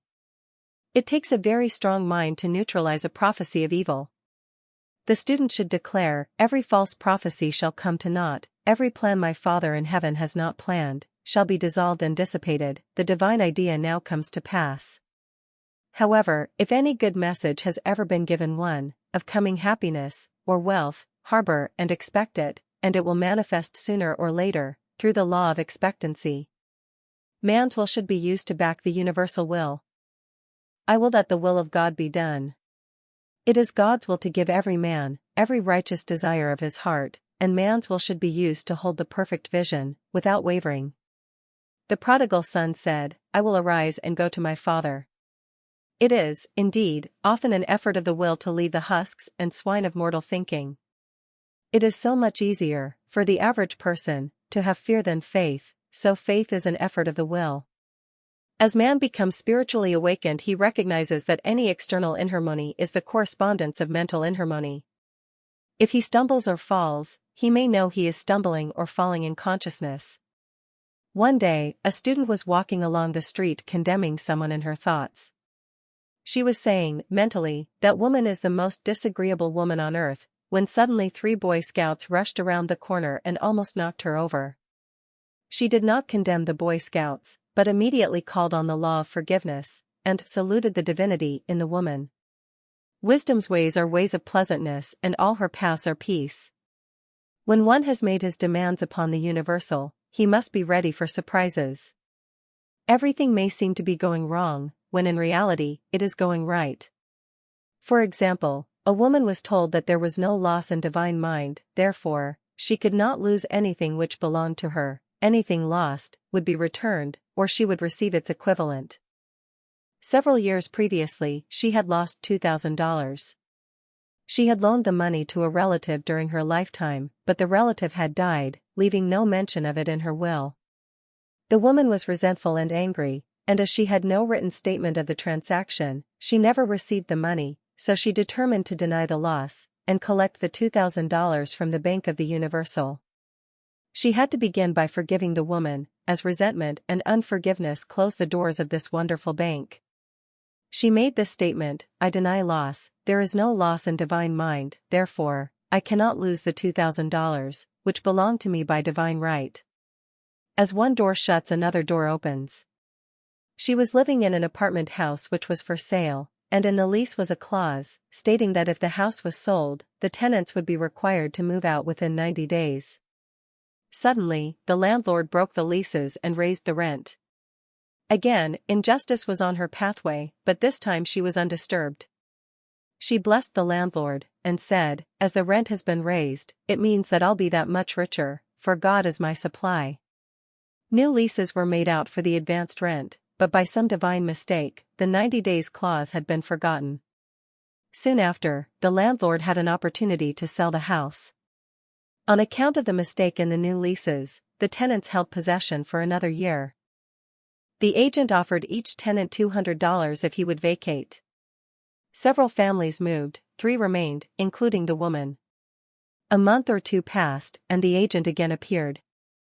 This time he said to the woman, will you break your lease for the sum of $1,500? It flashed upon her, here comes the $2,000. She remembered having said to friends in the house, we will all act together if anything more is said about leaving. So her lead was to consult her friends. These friends said, well, if they have offered you $1,500 they will certainly give $2,000. So she received a check for $2,000 for giving up the apartment. It was certainly a remarkable working of the law, and the apparent injustice was merely opening the way for her demonstration. It proved that there is no loss, and when man takes his spiritual stand, he collects all that is his from this great reservoir of good. I will restore to you the years the locusts have eaten. The locusts are the doubts, fears, resentments, and regrets of mortal thinking. These adverse thoughts, alone, rob man, for no man gives to himself but himself, and no man takes away from himself, but himself. Man is here to prove God and to bear witness to the truth, and he can only prove God by bringing plenty out of lack, and justice out of injustice.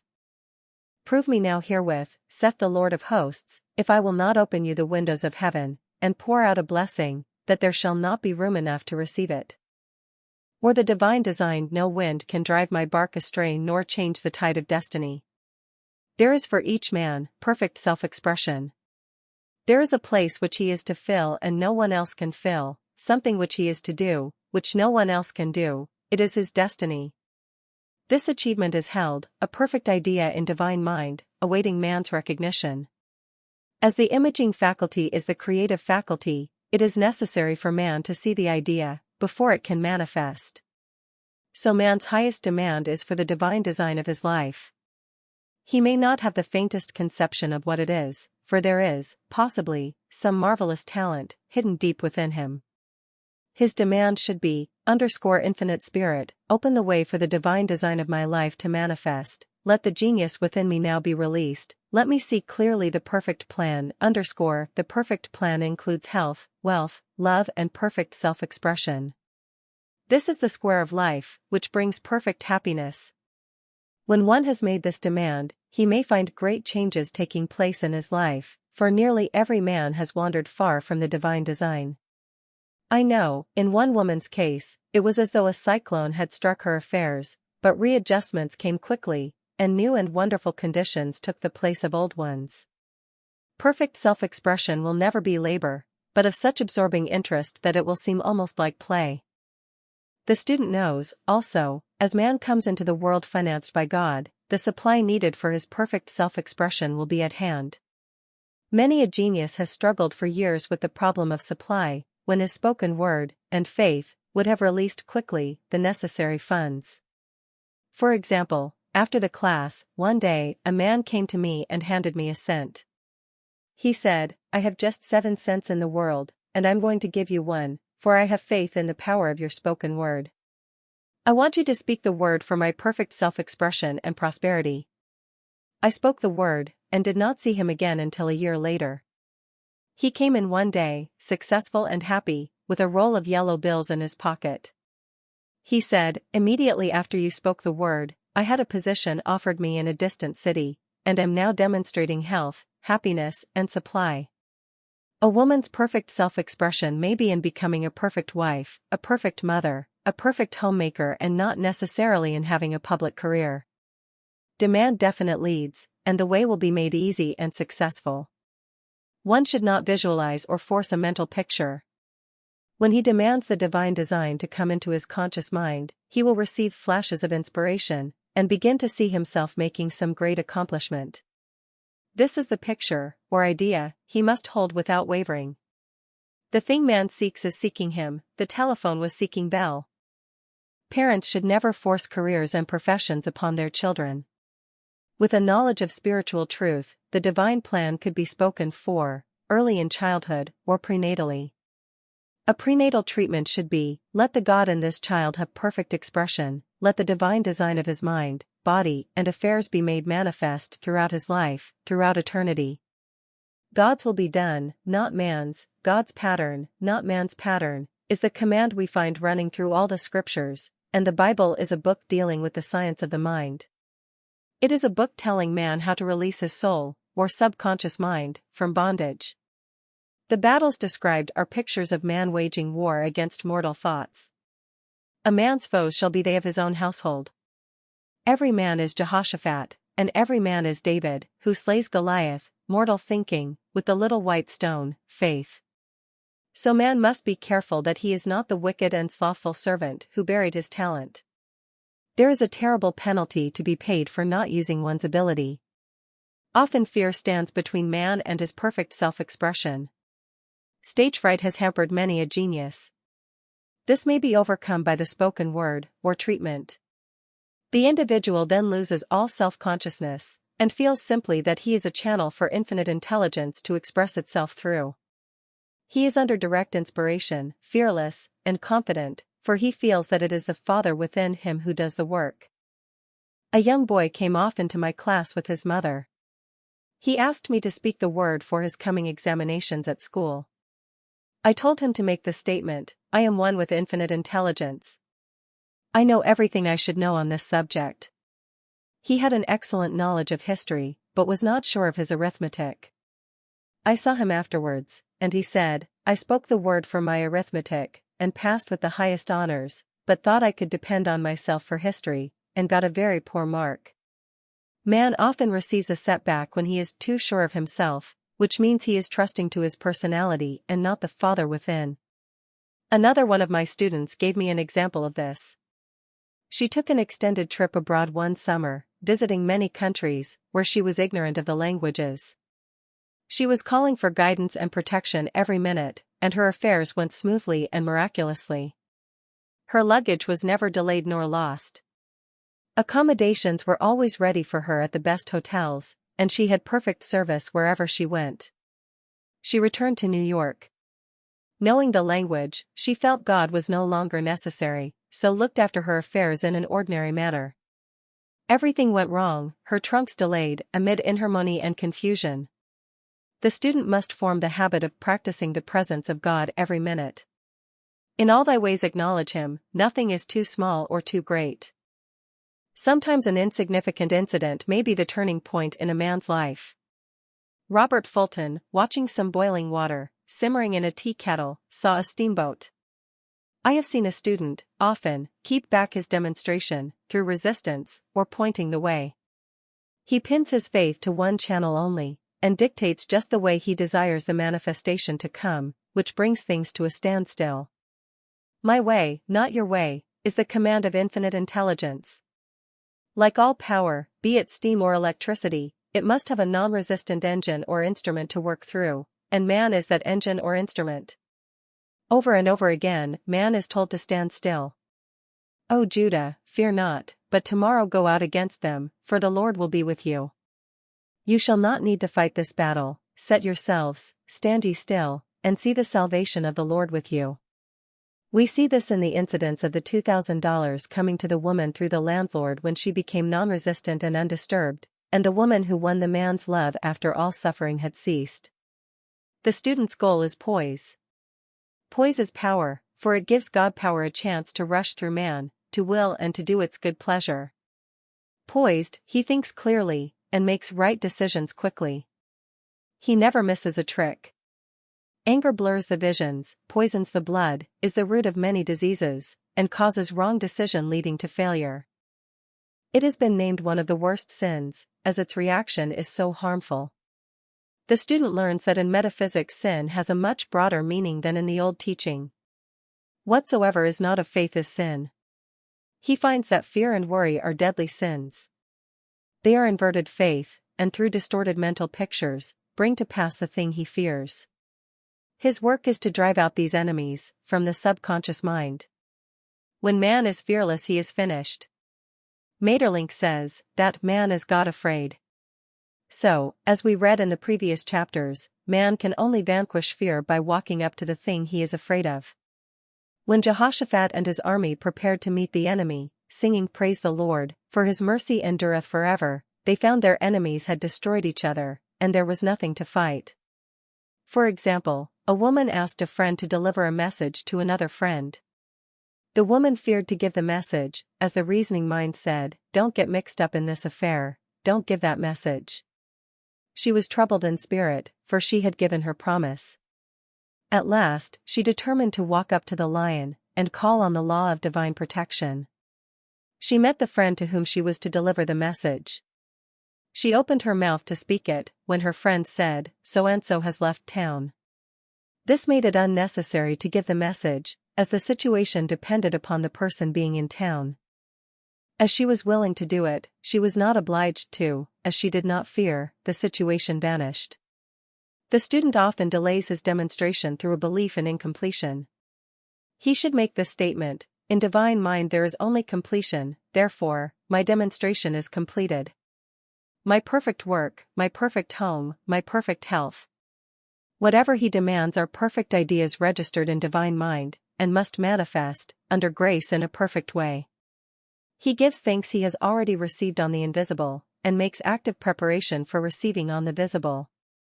One of my students was in need of a financial demonstration. She came to me and asked why it was not completed. I replied, perhaps you are in the habit of leaving things unfinished, and the subconscious has gotten into the habit of not completing, as the without, so the within.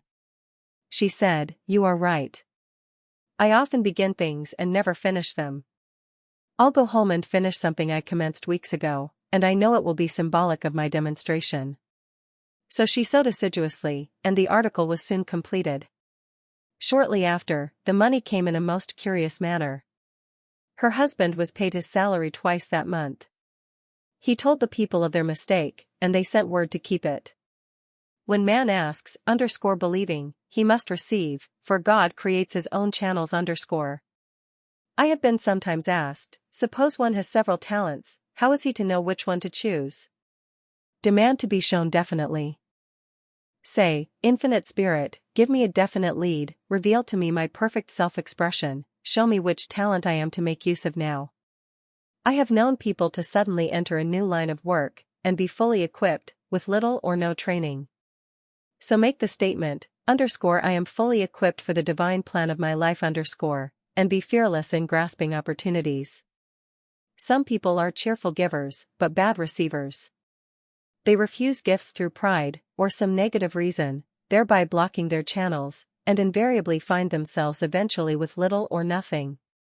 For example, a woman who had given away a great deal of money, had a gift offered her of several $1,000s.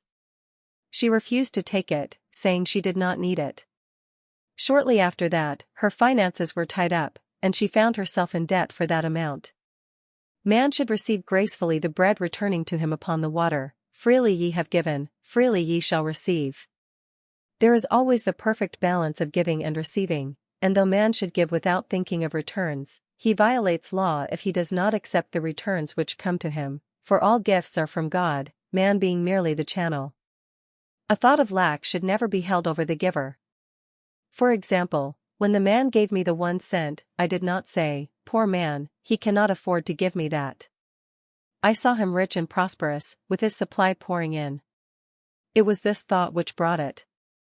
If one has been a bad receiver, he must become a good one, and take even a postage stamp if it is given him, and open up his channels for receiving. The Lord loveth a cheerful receiver, as well as a cheerful giver. I have often been asked why one man is born rich and healthy, and another poor and sick. Where there is an effect there is always a cause, there is no such thing as chance. This question is answered through the law of reincarnation. Man goes through many births and deaths, until he knows the truth which sets him free. He is drawn back to the earth plane through unsatisfied desire, to pay his karmic debts, or to fulfill his destiny. The man born rich and healthy has had pictures in his subconscious mind, in his past life, of health and riches, and the poor and sick man, of disease and poverty. Man manifests, on any plane, the sum total of his subconscious beliefs. However, birth and death are man-made laws, for the wages of sin is death, the Adamic fall in consciousness through the belief in _2 powers _. The real man, spiritual man, is birthless and deathless. He never was born and has never died, as he was in the beginning, he is now, and ever shall be. So through the truth, man is set free from the law of karma, sin and death, and manifests the man made in his image and likeness. Man's freedom comes through fulfilling his destiny, bringing into manifestation the divine design of his life. His Lord will say unto him, Well done, thou good and faithful servant, thou hast been faithful over a few things, I will make thee ruler over many things, death itself, enter thou into the joy of thy Lord, eternal life. Thou shalt also decree a thing, and it shall be established unto thee. All the good that is to be made manifest in man's life is already an accomplished fact in divine mind, and is released through man's recognition, or spoken word, so he must be careful to decree that only the divine idea be made manifest, for often, he decrees, through his idle words, failure or misfortune. It is, therefore, of the utmost importance, to word one's demands correctly, as stated in a previous chapter. If one desires a home, friend, position, or any other good thing, make the demand for the divine selection. For example, Infinite Spirit, open the way for my right home, my right friend, my right position. I give thanks _ it now manifests under grace in a perfect way _. The latter part of the statement is most important. For example, I knew a woman who demanded $1,000. Her daughter was injured and they received $1,000 indemnity, so it did not come in a perfect way. The demand should have been worded in this way: Infinite Spirit, I give thanks that the $1,000, which is mine by divine right, is now released, and reaches me under grace, in a perfect way. As one grows in a financial consciousness, he should demand that the enormous sums of money, which are his by divine right, reach him under grace, in perfect ways. It is impossible for man to release more than he thinks is possible, for one is bound by the limited expectancies of the subconscious. He must enlarge his expectancies in order to receive in a larger way. Man so often limits himself in his demands. For example, a student made the demand for $600 by a certain date. He did receive it, but heard afterwards that he came very near receiving $1,000, but he was given just $600, as the result of his spoken word. They limited the Holy One of Israel. Wealth is a matter of consciousness. The French have a legend giving an example of this. A poor man was walking along a road when he met a traveler, who stopped him and said, "My good friend, I see you are poor. Take this gold nugget, sell it, and you will be rich all your days." The man was overjoyed at his good fortune, and took the nugget home. He immediately found work and became so prosperous that he did not sell the nugget. Years passed, and he became a very rich man. One day he met a poor man on the road. He stopped him and said, "My good friend, I will give you this gold nugget, which, if you sell, will make you rich for life." The mendicant took the nugget, had it valued, and found it was only brass. So we see, the first man became rich through feeling rich, thinking the nugget was gold. Every man has within himself a gold nugget, _ it is his consciousness of gold, of opulence, which brings riches into his life _. In making his demands, man begins at his journey's end, that is, he declares _ he has already received. Before _ ye call I shall answer. Continually affirming establishes the belief in the subconscious. It would not be necessary to make an affirmation more than once if one had perfect faith. One should not plead or supplicate, but give thanks repeatedly, that he has received. The desert shall rejoice and blossom as the rose. This rejoicing, which is yet in the desert state of consciousness, opens the way for release. The Lord's Prayer is in the form of command and demand: give us this day our daily bread, and forgive us our debts as we forgive our debtors, and ends in praise, for thine is the kingdom and the power and the glory, forever. Amen. Concerning the works of my hands, command ye me. So prayer is command and demand, praise and thanksgiving. The student's work is in making himself believe that with God all things are possible. This is easy enough to state in the abstract, but a little more difficult when confronted with a problem. For example, it was necessary for a woman to demonstrate a large sum of money within a stated time. She knew she must do something to get a realization, for realization is manifestation, and she demanded a lead. She was walking through a department store, when she saw a very beautiful pink enamel paper cutter.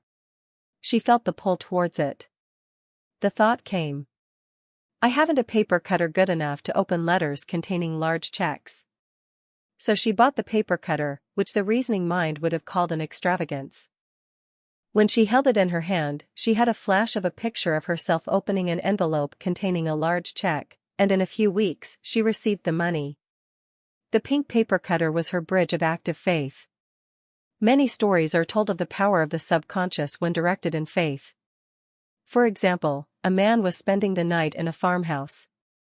The windows of the room had been nailed down, and in the middle of the night he felt suffocated and made his way in the dark to the window. He could not open it, so he smashed the pane with his fist, drew in draughts of fine fresh air, and had a wonderful night's sleep. The next morning, he found he had smashed the glass of a bookcase and the window had remained closed during the whole night. He had supplied himself with oxygen, simply by his thought of oxygen. When a student starts out to demonstrate, he should never turn back. Let not that man who wavers think that he shall receive anything of the Lord. A colored student once made this wonderful statement: when I asks the Father for anything, I puts my foot down, and I says, Father, I'll take nothing less than I've asked for, but more. So man should never compromise, having done all, stand. This is sometimes the most difficult time of demonstrating. The temptation comes to give up, to turn back, to compromise. He also serves who only stands and waits. Demonstrations often come at the 11th hour because man then lets go, that is, stops reasoning, and infinite intelligence has a chance to work. Man's dreary desires are answered drearily, and his impatient desires, long delayed or violently fulfilled. For example, a woman asked me why it was she was constantly losing or breaking her glasses. We found she often said to herself and others with vexation, I wish I could get rid of my glasses. So her impatient desire was violently fulfilled. What she should have demanded was perfect eyesight, but what she registered in the subconscious was simply the impatient desire to be rid of her glasses, so they were continually being broken or lost. Two attitudes of mind cause loss: depreciation, as in the case of the woman who did not appreciate her husband, or fear of loss, which makes a picture of loss in the subconscious. When a student is able to let go of his problem, cast his burden, he will have instantaneous manifestation. For example, a woman was out during a very stormy day and her umbrella was blown inside out. She was about to make a call on some people whom she had never met and she did not wish to make her first appearance with a dilapidated umbrella. She could not throw it away, as it did not belong to her. So in desperation, she exclaimed, Oh, God, you take charge of this umbrella, I don't know what to do. A moment later, a voice behind her said, Lady, do you want your umbrella mended? There stood an umbrella mender. She replied, Indeed, I do. The man mended the umbrella, while she went into the house to pay her call, and when she returned, she had a good umbrella. So there is always an umbrella mender at hand, on man's pathway, when one puts the umbrella, or situation, in God's hands. One should always follow a denial with an affirmation. For example, I was called on the phone late one night to treat a man whom I had never seen. He was apparently very ill. I made the statement, I deny this appearance of disease. It is unreal, therefore cannot register in his consciousness. This man is a perfect idea in divine mind, pure substance expressing perfection. There is no time or space, in divine mind, therefore the word reaches instantly its destination and does not return void. I have treated patients in Europe and have found that the result was instantaneous. I am asked so often the difference between visualizing and visioning. Visualizing is a mental process governed by the reasoning or conscious mind. Visioning is a spiritual process, governed by intuition, or the superconscious mind. The student should train his mind to receive these flashes of inspiration, and work out the divine pictures, through definite leads. When a man can say, I desire only that which God desires for me, his false desires fade from the consciousness, and a new set of blueprints is given him by the master architect, the God within. God's plan for each man transcends the limitation of the reasoning mind, and is always the square of life, containing health, wealth, love and perfect self-expression. Many a man is building for himself in imagination a bungalow when he should be building a palace. If a student tries to force a demonstration, through the reasoning mind, he brings it to a standstill. I will hasten it, saith the Lord. He should act only through intuition, or definite leads. Rest in the Lord and wait patiently. Trust also in him, and he will bring it to pass. I have seen the law work in the most astonishing manner. For example, a student stated that it was necessary for her to have $100 by the following day. It was a debt of vital importance which had to be met. I spoke the word, declaring spirit was never too late and that the supply was at hand. That evening she phoned me of the miracle. She said that the thought came to her to go to her safe deposit box at the bank to examine some papers. She looked over the papers, and at the bottom of the box was a new $100 bill. She was astounded, and said she knew she had never put it there, for she had gone through the papers many times. It may have been a materialization, as Jesus Christ materialized the loaves and fishes. Man will reach the stage where his word is made flesh or materialized instantly. The fields, ripe with the harvest, will manifest immediately, as in all of the miracles of Jesus Christ. There is a tremendous power alone in the name Jesus Christ. It stands for truth made manifest. He said, "Whatsoever ye ask the Father, in my name, he will give it to you." The power of this name raises the student into the fourth dimension, where he is freed from all astral and psychic influences, and he becomes unconditioned and absolute, as God himself is unconditioned and absolute. I have seen many healings accomplished by using the words, "in the name of Jesus Christ." Christ was both person and principle, and the Christ within each man is his Redeemer and salvation. The Christ within is his own fourth-dimensional self, the man made in God's image and likeness. This is the self which has never failed, never known sickness or sorrow, was never born and has never died. It is the resurrection and the life of each man. No man cometh to the Father save by the Son, means that God, the universal, working on the place of the particular, becomes the Christ in man, and the Holy Ghost, means God in action. So daily, man is manifesting the Trinity of Father, Son, and Holy Ghost. Man should make an art of thinking. The master thinker is an artist and is careful to paint only the divine designs upon the canvas of his mind, and he paints these pictures with masterly strokes of power and decision, having perfect faith that there is no power to mar their perfection and that they shall manifest in his life the ideal made real. All power is given man, through right thinking, to bring his heaven upon his earth, and this is the goal of the game of life. The simple rules are fearless faith, non-resistance, and love. May each reader be now freed from that thing which has held him in bondage through the ages, standing between him and his own, and know the truth which makes him free, free to fulfill his destiny, to bring into manifestation the divine design of his life, health, wealth, love, and perfect self-expression. Be transformed by the renewing of your mind. For prosperity, God is my unfailing supply, and large sums of money come to me quickly, under grace, in perfect ways. For right conditions, every plan my Father in heaven has not planned, shall be dissolved and dissipated, and the divine idea now comes to pass. For right conditions, only that which is true of God is true of me, for I and the Father are one. For faith, as I am one with God, I am one with my good, for God is both the giver and the gift. I cannot separate the giver from the gift. For right conditions, divine love now dissolves and dissipates every wrong condition in my mind, body, and affairs. Divine love is the most powerful chemical in the universe, and dissolves everything which is not of itself. For health, divine love floods my consciousness with health, and every cell in my body is filled with light. For the eyesight, my eyes are God's eyes, I see with the eyes of spirit. I see clearly the open way, there are no obstacles on my pathway. I see clearly the perfect plan. For guidance, I am divinely sensitive to my intuitive leads, and give instant obedience to thy will. For the hearing, my ears are God's ears, I hear with the ears of spirit. I am non-resistant and am willing to be led. I hear glad tidings of great joy. For right work, I have a perfect work in a perfect way, I give a perfect service for perfect pay. For freedom from all bondage, I cast this burden on the Christ within, and I go free. One secret of her success was that she was always herself, colloquial, informal, friendly, and humorous.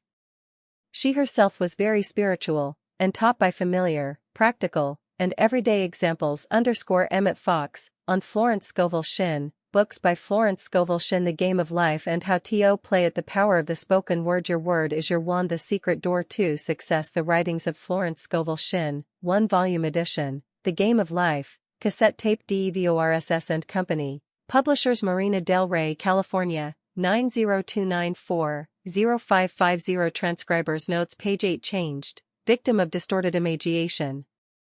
to victim of distorted imagination. Page 86 changed, the Holy One of Israel to the Holy One of Israel.